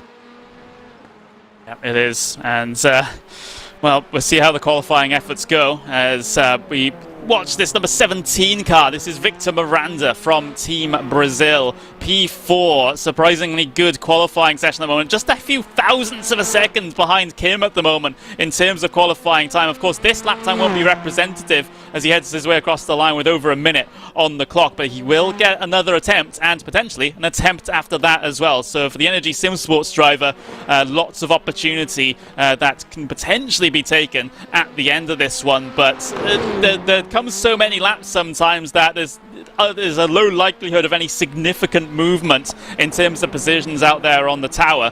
So it's not like, I don't think someone from the back is suddenly going to get themselves inside the top 5, for example. There will only be marginal gains and marginal losses. Yeah, it's down to a minute then remaining in qualifying. So these drivers have a lap, maybe 2 remaining on the clock for them. Again, live timing and scoring is available throughout qualifying and the entire race. Visit RaceSpotTV/timing. That is RaceSpot.tv/timing as we turn our attention over to Corentin Gunes, and he had a little bit of traffic on that lap, and he's got more traffic ahead of him. Now, sometimes traffic can be a blessing if you need a little bit of a tow. Often, though, Connery, it can be a massive curse, especially if you're just trying to hit your apexes, do a flyer, and there's someone who's just not in the right place, really, for you to be able to maneuver around. Yeah, it's tricky at a circuit as short as this one. The traffic affecting things by a significant amount. 10 seconds left to go on the clock. We'll see when the qualifying session actually ends, because there was a little bit of confusion with regards to that at the race at Silverstone for round number 1. But there is time expired, and Corentin Gunes continuing on with his lap here. 50.7 is his best. Just needs to gain another tenth of a second to try and challenge his, well, esports teammate, not his countryman, at the very front of the order. Yep, and I believe he's slowing down a little bit. Or it could just be a really weird camera angle from me, but we're keeping our eye on him for the moment. He should be able to complete the lap. Indeed, yeah, I think he will do now. He's got about 10 seconds to go before he'd head himself towards the start-finish line. He's got to beat a 50.618. Can he do so? No, he can't. So the last moments of qualifying, he was 9 1,000ths of a second slower than his previous fastest qualifying time. The traffic may not have helped the Frenchman of Guinness then. However, qualifying is pretty much now over and done with. The drivers are having to return them cars back towards pit road, or as long as they can do so, before we head ourselves over to the race. And here's Brandon Hawkin then, 11th place right now, number 99 car from Canada. And he's got his teammate, his countrymate even, ahead of him of Cornice, and the times are 51.063 for Hawkin, as he's got now, well, that's it. Final corner. And we're over. You know what? I did the grid last time, Connolly. It's your turn to do the grid. Off you go. Here we go then, race number 2 of this championship here. The Hyundai N E-Festival Global League starts with race 2 with Thomas Gibson on pole position, with Quentin Guinness P2, Gimin Kim in P3, with Victor Miranda P4. Kieran Harrison will start in 5th place here for Team UK, and for Team Australia it is Jake Maloney in 6th place, just about 0.3 of a second off of your pole position setting time. That's how close the entire field is. P7 goes to Jake Blackhall with Gal Valero in P8. Marius Gollenbeck will start in 9th, with Mackenzie Cornice starting in 10th for Canada. Another Canadian in P11 with number 99 of Brandon Hawkin. And then we have Michael Polasek in P12 for the United States. So that is around about the midway point in the field. We cycle things further back to Marcel Tai in P13, with Jae-hee Han down in P14. Not as good of a qualifying performance for Han in this one compared to Silverstone. Roberto Ferrari P15, with Fabio in the position just behind. As we get towards the end of the order, Jorge Flores, Simone Rodica, Vierchef and Noah Carpenter round out the 22-car starting grid. Noah Carpenter, by the way, is the youngest driver that we have in our field, just 13 years of age. It really shows the depth of, sim races. Yes, we have some people in their 30s and 40s running here today, but you know what? We've also got some people who are new to their racing journey, and it's always fun to see that. There's Sebastian Job is one of them. I actually first started commentating on him when he was 13 years old, and you know what? He's now also a world champion on iRacing as well. So even if they're young, doesn't mean they're not talented. And that's a great thing about this race. We are almost ready to go racing here at Knockhill for the second round of the Hyundai N Festival Global League 2022. Waiting for the starting command, waiting for those lights to go out, waiting for the cars to rev and get themselves underway. Well, the computer's saying 24 laps worth of racing. We'll find out along with you as the engines rev and we are underway. Barney waving the green flag as we come down in towards the first corner for the first time then. This is the part of the racetrack where you really want to get yourself single file over the curbs for the first couple of corners, and it's a great start by Gibson. Gets himself first place, got a car off already. That is the number 10 car going off, and that is Yunhun Yang then off early. Zhang, yeah, one of the invited drivers by Hyundai, having a few problems coming through the first sector. Of course, you've got to be careful of the slowdown penalties on the first lap, because it gives you basically the maximum slowdown penalty, because it has nothing to base it off of in terms of laps and those mini sectors previous. So it's very, very tough going if you get yourself a slowdown penalty on the first lap, or even in the second lap from time to time as well. But across the line then, or coming up to the line for the first lap, there's a lot of defensive angles going on towards the inside there. Brazilian trying to fend off Kieran Harrison there in P4 and P5. So Miranda holds P4 for now, but he did come under threat out of that final corner where drivers can get the good drive, as now Harrison has to worry a little bit, but Maloney behind him trying to look. Gibson out front has got a half-second advantage. He absolutely nailed that first lap. In fact, the gap's now over 2/3 of a second. Maybe we might see Gibson trying to track track out here and, just dance off into the sunset. But Gunes is still trying to roll this. We've got too wide, too deep almost. We turn our attention over to the number 92 car, and that is Cornish off. He's got to be careful bringing it back onto the track. No, he hits one of the United States drivers, but somehow they keep it pointing, facing the right direction. That could have been catastrophic, Connery, but somehow they keep on going. Doing no favours to their neighbour down south is Canada. There's a little bit of conflict on the North American continent as Marcel Tide dives it down in towards turn number 1 and completely clears out one of the drivers there. Didn't quite spot who that was, and the drama continues here. Valero off the circuit and into the gravel. What has happened here in the mid-pack? They've gone insane. They didn't even wait till the first half of the race. They waited basically a lap and a half, and then there was that whole concertina effect because of what we saw of the Canadian driver, and we've got another car off as well. I've got a feeling that US car might be a little bit damaged, and that's the reason why. And of course, trying to get yourself on towards pit road here, it can be absolutely impossible if all the drivers around you are on the wrong side of the track. But the issue is at the same time, Connery, a pit stop here is basically race over, nil point for you. Yep, it is. You fall outside of that bracket, don't you, as Cornish is trying to hold on to position here. Marcel Ty looking the long way around at turn number 1. Not going to get all that much done there. I think Ty might be on for a penalty with that humongous lunge in towards turn number 1 that cleared out a car ahead of him. There it is, just completely overcooking it on the brakes there. That was the Canadian driver of Brandon Hawkin, I believe it was, that then rejoined the track in front of the full send car of the driver of Polasek, and then of course we had Valero have his own sort of unrelated incident. Yeah, it looks as though, I think, the Canadian driver was just trying to avoid him, and then Valero did it, I think, get a little bit of a tag right at the end of that, or he just saw his rear view mirrors and did what we'd like to call the sympathy spin. Normally, of course, front-wheel drive car, you're not really going to spin the car that easily, so it's more of the sympathy drift off into the gravel instead for Valero, and because of that, he's all the way down in P number 19 on track. However, a little bit further up through your field, we've got ourselves a number 23 car that we turn our attention to for the moment. That is the Korean driver of Kim, who at one point was at the top of the timing stands in qualifying, only managed third place in qualifying. However, note here that the top 3 have bunched back up together. That work by Gibson to try and pull out, it didn't work. Yeah, he's been caught by his Core Sim Racing teammates. However, not a teammate with regards to the countries here, and Kim is being brought along for the ride as well. He's locked onto the back of Guinness and is certainly a party in this battle. 3-car train.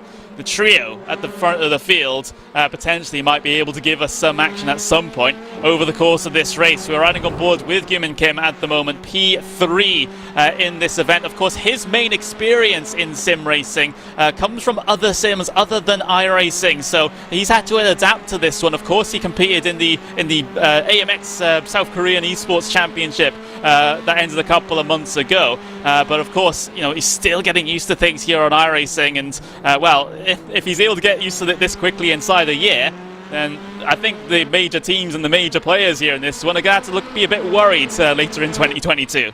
This is always a bit of a cliche when they say the smoother you are, the faster you can go. But that was so smooth, the maneuvering there by Kim on the wheel, especially through turn number 9. You could barely see him having to readjust the car through the apex of the corner. In a front-wheel drive car, you often see drivers being incredibly smooth, or we don't have any Finnish drivers here. They'd be soaring on the steering wheel. As we go on board then, let's have a look at the comparison as we go on board with Kieran Harrison, who's currently in 5th place. We don't get to see the steering wheel, so we have to basically base it on only arm maneuvering there. But for Kieran Harrison, as I say, in 5th place right now, 2.3 back from Gibson, and I think he's trying to push Miranda to just go a little bit faster. He wants to make it at least a 5-car battle, because right now there's a 1.1 second gap between Kim in 3rd and Miranda in 4th. Crucial battle this for P4. Of course, Team UK wants to maximise their point score for this one. Not quite at the moment going to be the 1-2 that we saw at Silverstone, but for Harrison, he needs to do his part and try and put UK even further ahead in the country standings. It's amazing seeing that onboard there, Will, with how much these cars how much these drivers flick these cars onto the apexes coming through that first sector, just, threading the needle somewhat through the curbs. And it must be crazy to do that basically on top of your game for about 20 minutes without a break. And no wonder these drivers are sweating at the end of these races. Yeah, I mean, we commentate a lot on endurance racing. I did 12 hours of commentary at Bathurst the other week. And, endurance racing is one thing. Endurance racing, I always say, you run at about 95, 96% all the time. You don't run flat out. Here, you've got to run flat out. Every corner, every single lap. Absolutely no margin for error, especially on these shorter tracks where every tenth of a second lost is so much more critical compared to some of the longer tracks that we'll go to throughout the season. Look how close it is now between Harrison and Miranda as they work themselves back end of the lap here. You can just see them moving, the angling. Don't forget, you're not allowed to weave across the racetrack. One defensive move, but also, Connery, only one offensive move as well. Yeah, you do have to be careful. That was made clear again in the driver's briefing that you can only make one defensive move, one offensive move. So if we see multiple of those coming down these straights in particular, then the stewards will have a look at it, may give a warning on a first offence, but if it's consistent, then there might be some more on the horizon for some of these drivers if they are being a little bit too firm with regards to their positioning on the defence, or even indeed on the offence, like you mentioned. We got word from our wonderful broadcaster here that Thomas Gibson is about to come up and put a lap on lovely Cha-Cha. So she's down towards the bottom of the order at the moment, and that's going to be sketchy, but especially at tracks such as narrow as this. Look at this. We got to see Kieran Harrison. He's sizing up for a potential move here. He's going to dive down the inside. Will, that's a big authoritative lunge. And, well, Miranda just lets it go. Something about a stamp and a send it, I think, needs to go in there. But Harrison, yeah, up into fourth place there. Big move down at turn number 9. One car is out of this race, and that is Fabio Sampolini. So we're looking now at lovely Cha-Cha, number 22nd on track.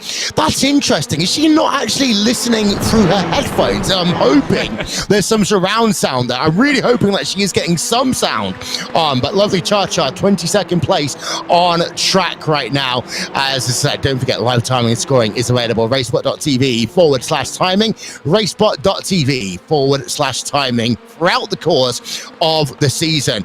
Gibson still 4 tenths to a second between himself and Gunias, 4 tenths to a second between Gunias and Kim. However, it is 1.7 seconds now between Kim and Harrison. So Harrison is going to have to do a couple of literally qualifying laps here to even try and make this a 4, maybe 5 car train, because otherwise the podium are going to be fighting out for themselves, unless of course they have a tangle like they did in race 1. I mean, it's never not an option, is it, in terms of the battle for the race lead? But I absolutely agree with you, Will. Kieran Harrison, a little bit adrift to the top 3. I'm going to have a look at his lap times. The last one, not too great, actually. It was a 51.1, whereas the top 3 were all doing 50.9s. So that's a couple of tenths of a second lost there by Kieran Harrison. Of course, we'll get a more representative lap time when he comes across the line next time, because, of course, that previous one was involving a battle with Miranda through the final corner. But for the moment, it does seem that the front 3 have quite a grip on this race. Here's the onboard, or rather the rear view camera from Thomas Gibson, your race leader, and certainly very focused on things at the moment. And well, he's got the benefit of having a esports team teammate behind, but then again, Guinness is going to be coming under pressure from Kim pretty shortly if Kim's able to just close in another 2 tenths of a second. And it is every driver for themselves, as we talked already.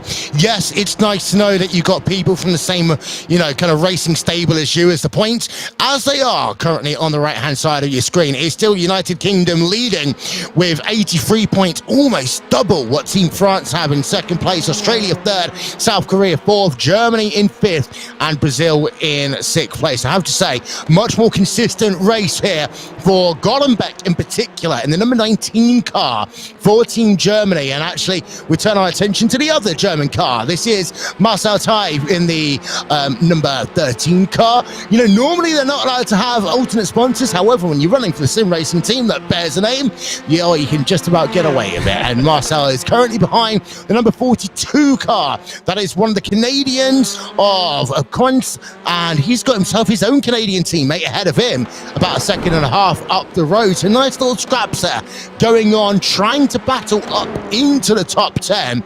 Although Marcel T also has Ferrari in the number 91 car, surprising enough, representing Italy. Yeah, it is the most Italian motorsports last name that you could ever have. If you call this, if your family name's Ferrari, then you better walk the walk while your name talks the talk.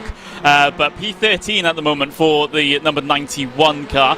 Italy not in the greatest of days here today. Of course, they're both from the same esports team as well, are the two Italian drivers, but things just seem to haven't really been put together for them over the course of this one. We're on board with Jae Han at the moment, P8 for South Korea. So it seems like the teams, like the individuals in each team, are sort of more split up this race than we saw last race, because of course we saw the two Brits together at the very front towards the end of that previous race at Silverstone. We saw the two Koreans working together relatively well at the moment, but everyone is sort of on their own at the moment in terms of the country representation, apart from, as you can see in 10th and 11th, the two Canadians running together. I was just we talked about it earlier on about how high up that steering wheel is for the number 92 car.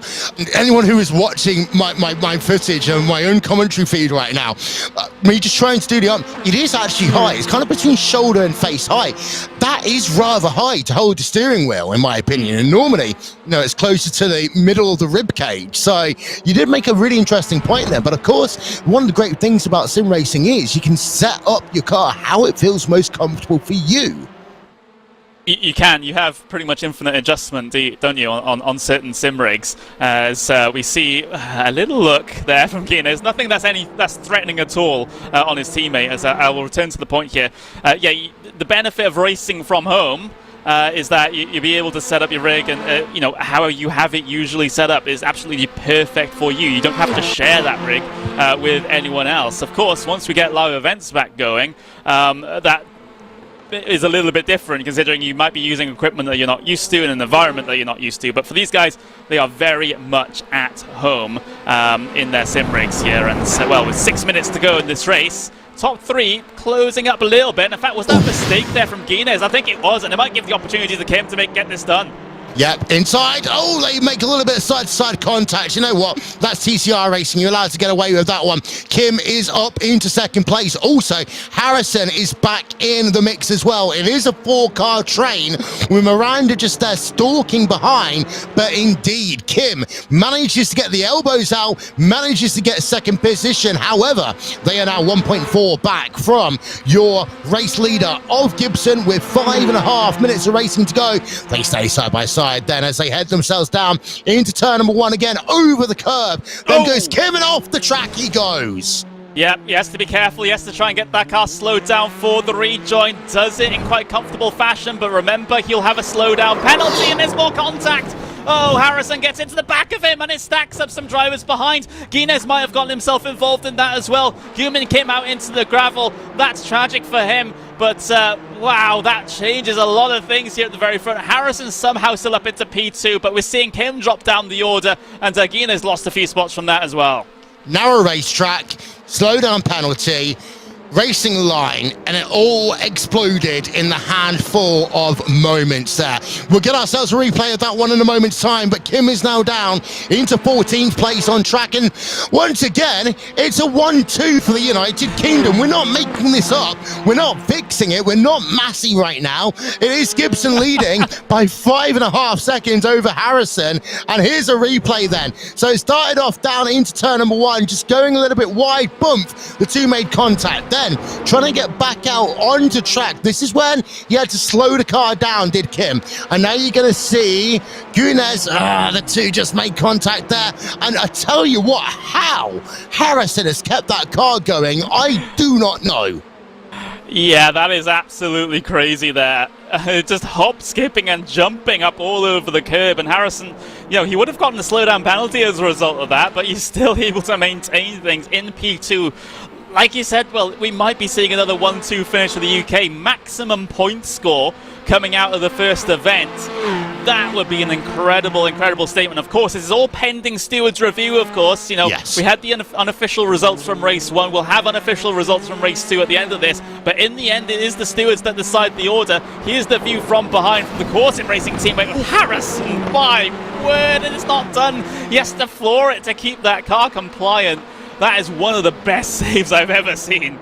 Let's send that to the iRacing top 10, shall we? Because that one should make the mix. And it's a weird thing in a front-wheel drive car that actually the best thing you can sometimes do is just slam on the accelerator pedal and just hold the drift. Then right now, the United Kingdom, it's the complete opposite compared to what they'd normally be in the Eurovision Song Contest, where they'd have nil points. It's maximum points right now for them. Miranda in 3rd place. However, Gibson, 5-second gap.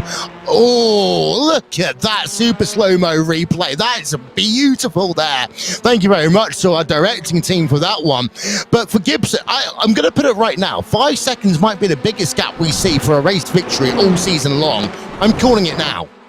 Yeah, potentially. It might be, especially considering we have longer circuits coming up with longer straights, so the draft is able to keep people together a little bit more. Again, still not as big of an effect here in these cars as they are in others, but we're getting to see a relatively close battle with the Energy Sim Sports car trying to defend from another Corsim Racing car behind. That's the number 17 of Miranda, trying to keep Guinness behind him. Of course, Guinness was involved in that incident, and of course we might see potentially, depending on the investigation, a penalty applied, but it's really a tough decision considering it was door-to-door contact, and of course, you know, we discussed at the start of the race. We have the dreaded net code, I believe we can still say, but you know, that's just the nature of racing when it comes to these international events. But still, the stewards will have to make a call on that one.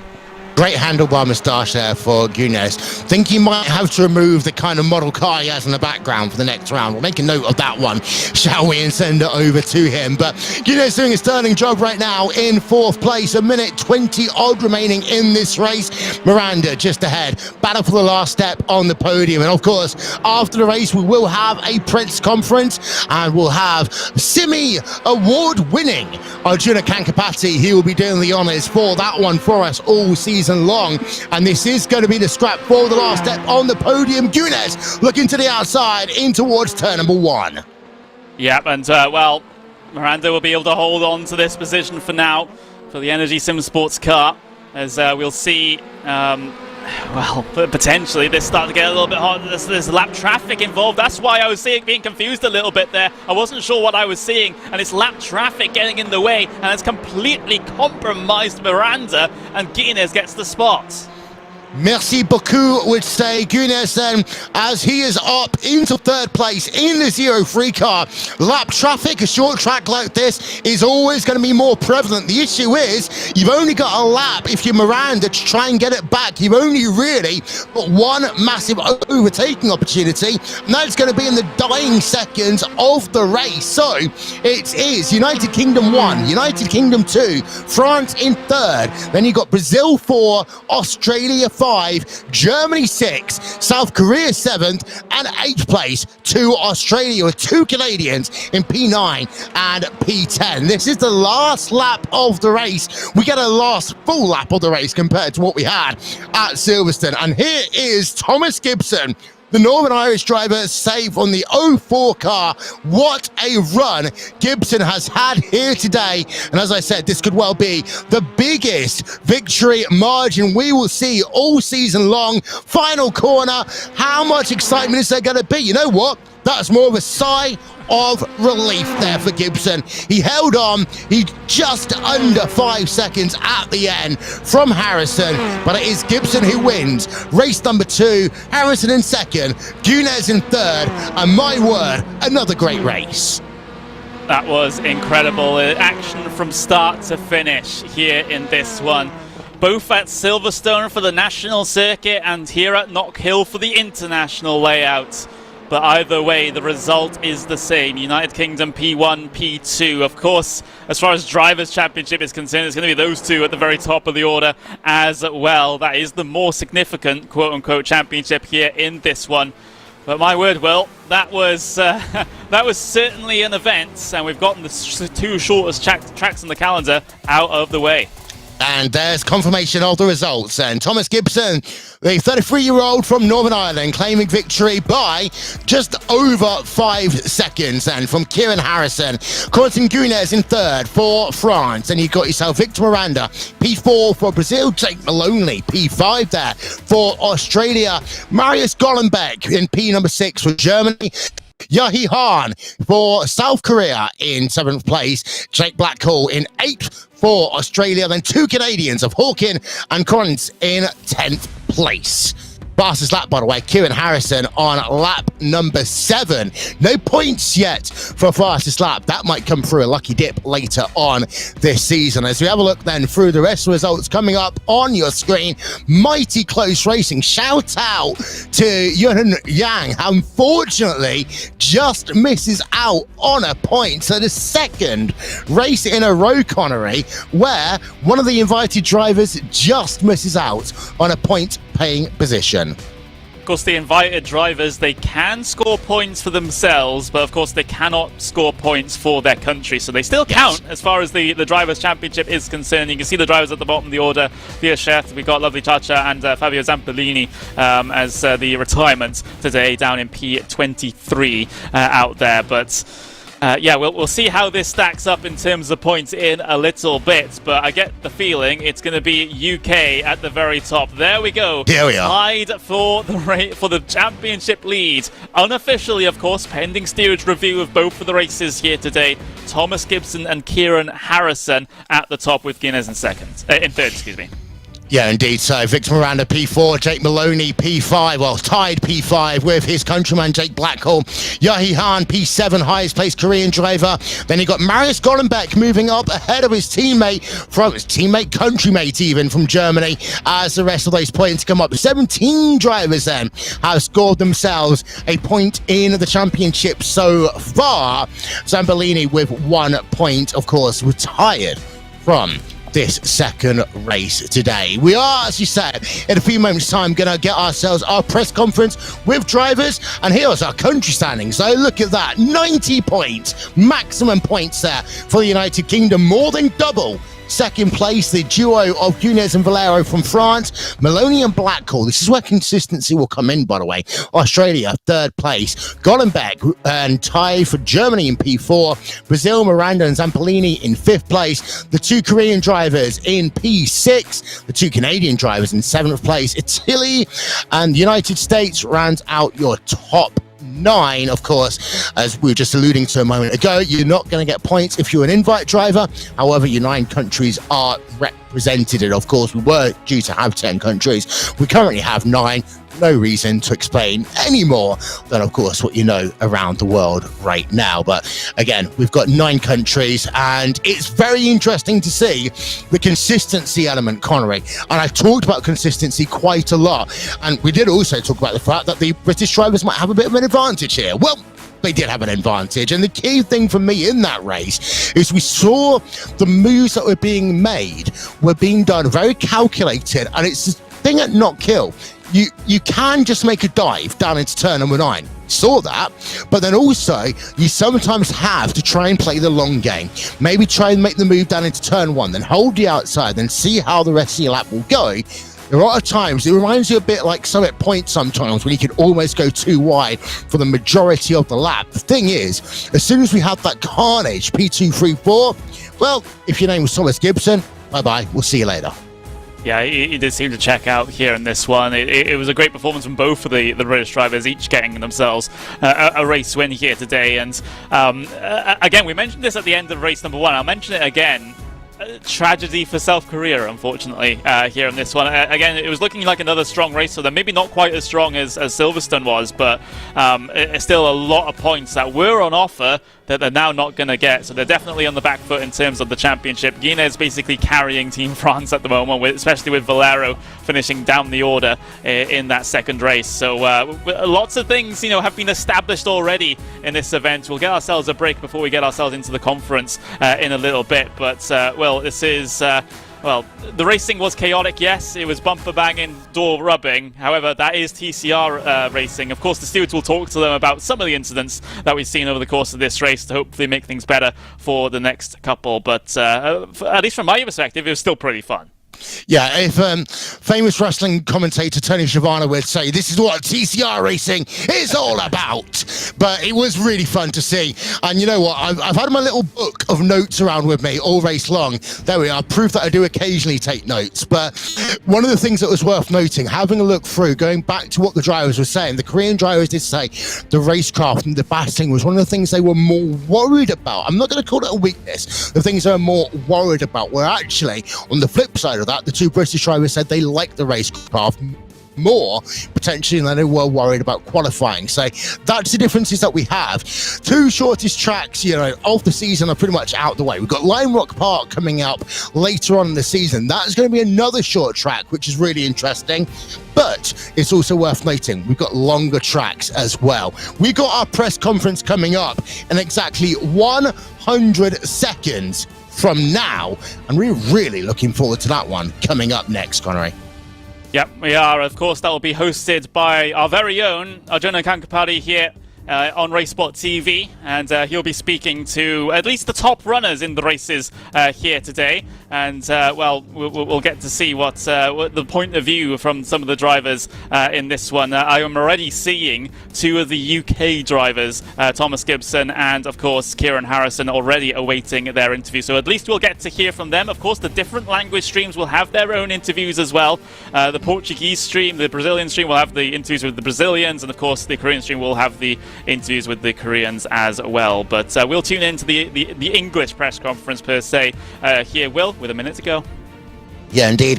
Arjuna Kankapati is basically our version of Bob Constanduris. He's the esports racing version, shall we say. And just as entertaining, of course, Bob doing the Formula One press conferences for so many years. I think he's almost getting close to 50 years now he's been doing it. But Arjuna Kankapati, award-winning, I have to say.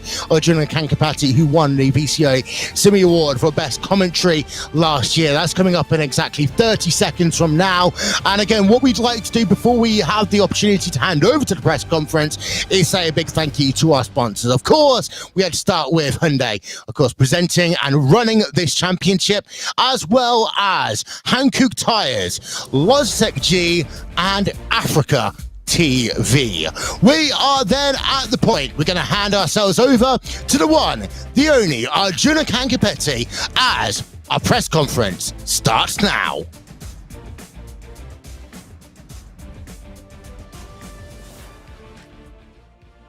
What a way to start this championship off. In the British Isles, first at Silverstone, then at Knockhill, Team UK stamping their authority on the championship. We're now joined by winner of race number 2, Thomas Gibson. Thomas, race 2 was a bit of a cakewalk once it all kicked off behind you. Race 1 was some of the most aggressive touring car racing you can see, but that's what we love about it. Talk to us about these first 2 races from your perspective. Yeah, well, the whole objective for these first 2 races, for myself anyway, was to try and stay out of trouble. We all know what the touring car racing brings. It's very aggressive, so it was all about qualifying for the second race today, and luckily enough I managed to stick it on pole, and that helped me get away from all the carnies, basically. From your perspective as a core driver, now you guys are, some of the best touring car races there are across of the iRacing world, if you ask me. You've got 4 drivers, but only one of them is really your teammate. How much are you guys working together to build setups and to get ready for these races? Yeah, we're working all together, all 4 of us, despite there being a country championship within this as well. Like you say, we've got some of the best touring car drivers in iRacing with Quarantine and Kieran, so I've learned a lot off them.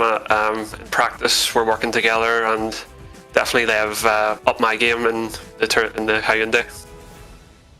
And looking forward at the schedule, I mean, each of the race weekends has a distinct theme. Next time, we're going to the Circuit Gilles Villeneuve and Interlagos, two very different sort of circuits. One, of course, the walls are going to be ready to greet you and plenty of high curbs as well. Interlagos, you'll see plenty of draft. What are you expecting from those two races? Yeah, it's going to be more carnage, I would say. It's just going to be trying to stay out of that carnage. It's going to basically comes down to qualifying. You need to really try and get on those first 2 rows, and yeah, just try to stay out of the carnage. You need a bit of luck here and there as well. Congratulations on your performance, on your team's performance. We'll see you in a couple of weeks' time. Great drive from Thomas Gibson. We're now joined by his counterpart for Team UK and teammate at Core Sim Racing, Kieran Harrison, who won in race 1 and then backed that up with a 2nd place finish there as well.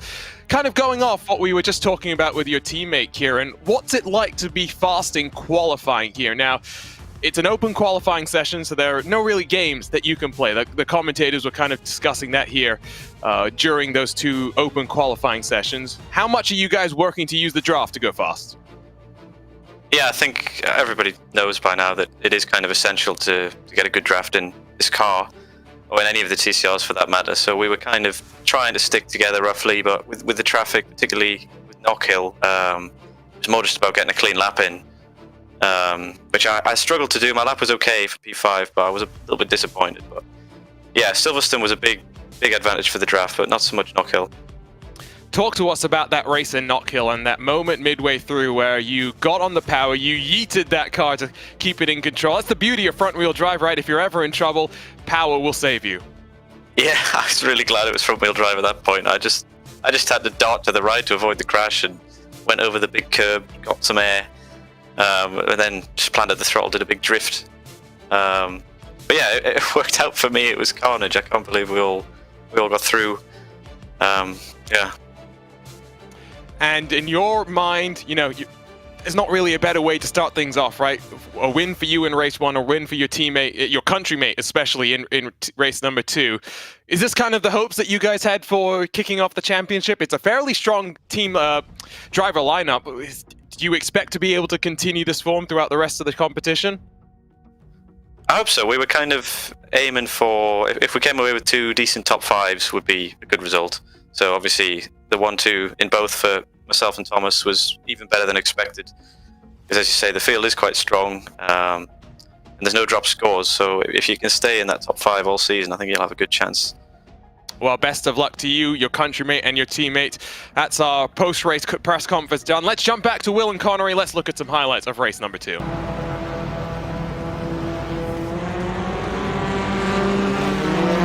And those highlights from race number 2. A little number of drivers getting a little bit wide at the start. We said it's such a narrow track, but down turn number 1 for the first time. The front half of your field, nice and clean. Some of the carnage started off a little bit further back from there. Connery is going to see you right about now.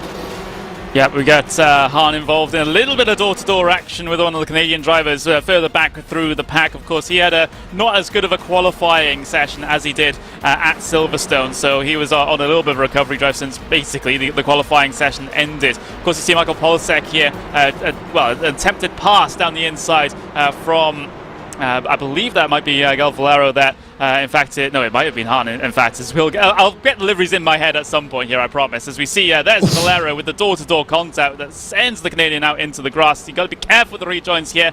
There's the North American conflict that we saw at the very start of the race, and of course Marcel Tai getting himself involved in that one as well. Marcel Tai caused his own incident down in towards 10 number 1 with that catastrophic miss of the braking point. Yep, and then we see cars go off track, and here's a replay. Oh, there we are. Look at that acceleration, and that's when French driver got tagged as well. But that was one of the crazy moments of the race. Then we're going to move ourselves a little bit further up. There's the French driver going off. Any moment now, we're going to get ourselves a look at this battle. There we are. That was going on at the front of the field. Pure Sim's car goes off track, and that gives the ability for the German car to go past. There it heading up then towards the end of the race. Big dive down to the inside for the number 93 car. Gets the position done over the Brazilian. And this was that crazy moment then. Korean driver and French drivers. Oh, no, we're not there just yet. We're almost there. There we are. Coming up on our screen right about now. And here's a look at what happens from just behind. The two cars come together, back out onto track, and then it gets even crazier, Connery.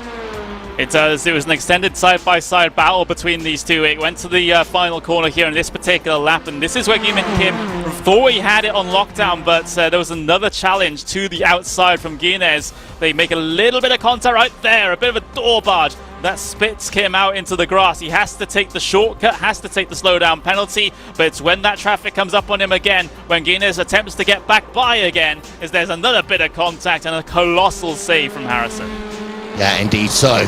There's another look, and look at how close that was. That could have been 4 cars wiped up. Save of the day. As I said, iRacing top 10, that one for Harrison. Bump 07 car into the wall late on into the race. And then, of course, you've got your victor, Thomas Gibson, coming home with the victory in race number 2. And what that means is it's 1 victory apiece for the 2 United Kingdom drivers. They are currently equal in points in terms of the championship.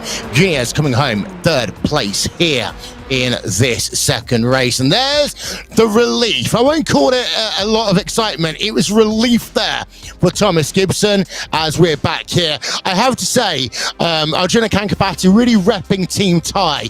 But you know what, Connery? I've just been at a wedding today, so I can rep the Team 3-piece suit.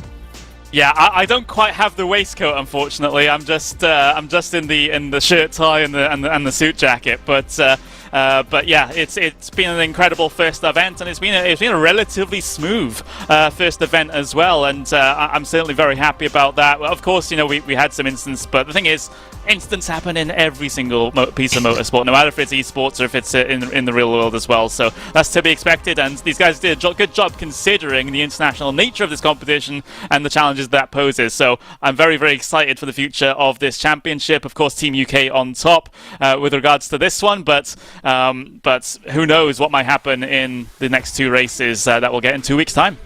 And of course, we do have a couple of penalties. We'll let you know more about what the final race results are once confirmed across the Hyundai and also RaceSpotTV websites and social media. One key point I always like to note, ignorata juris non excusiat, is basically the correct way of saying you had the rules provided to you, you broke the rules, you knew what they were. Ignorance is not an excuse. You know what, though? Next time, we go to one of my favourite tracks in the whole of the world, Bienvenue Quebec. Welcome to Quebec. And we'll be at Circuit Gilles Villeneuve for the first of our 2 races in just a couple of weeks' time. And, of course, you got the famous Wall of Champions. Very long straightaways, a middle technical section at that track.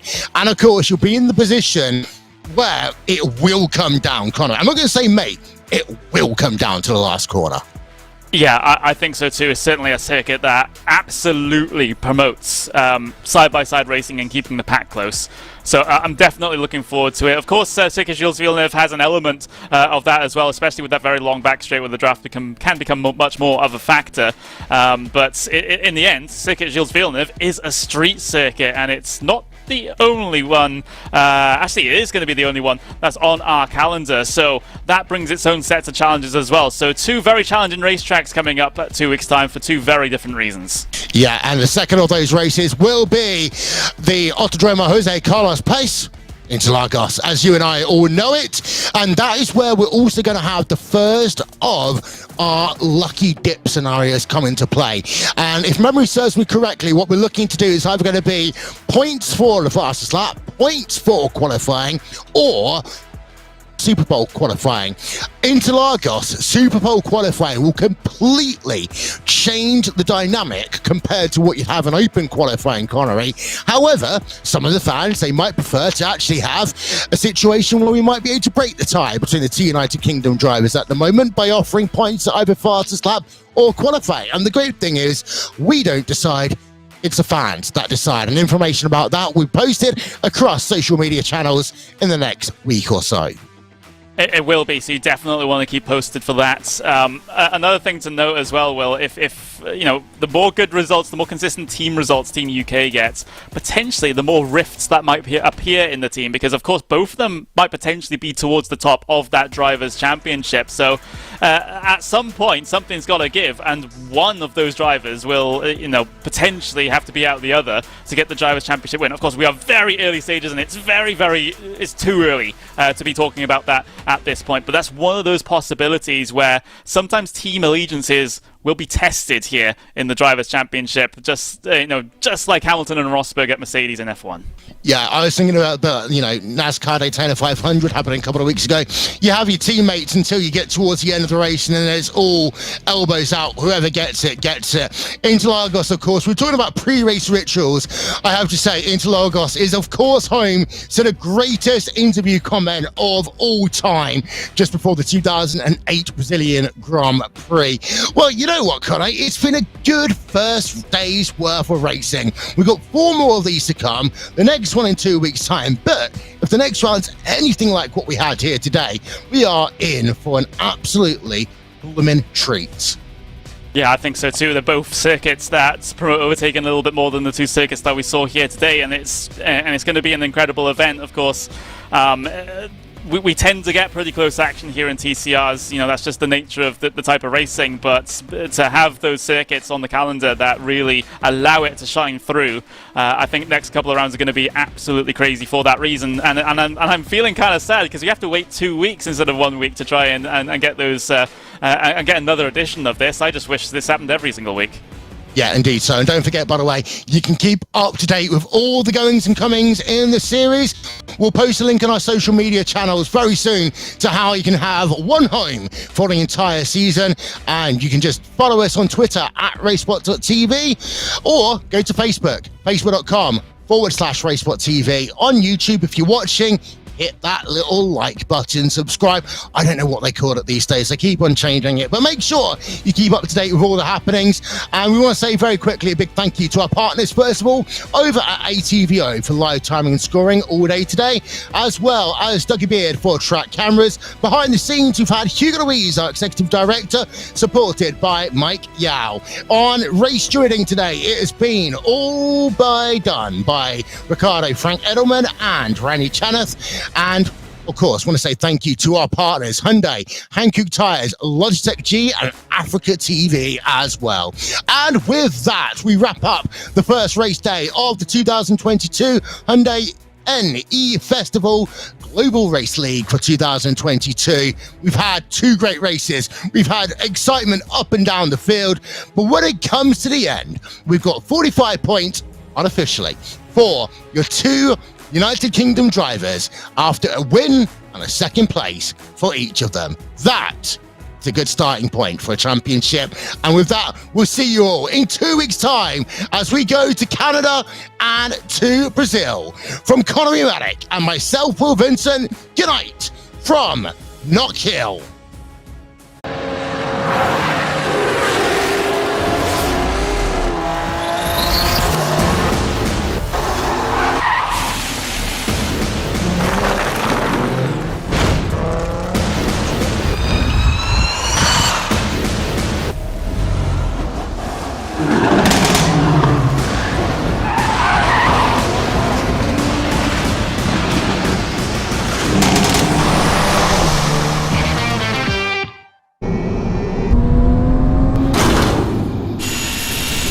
전기차의 소음이 사라진 만큼 타이어의 소음도 사라져야 하니까. Electrified. Hankook Tire.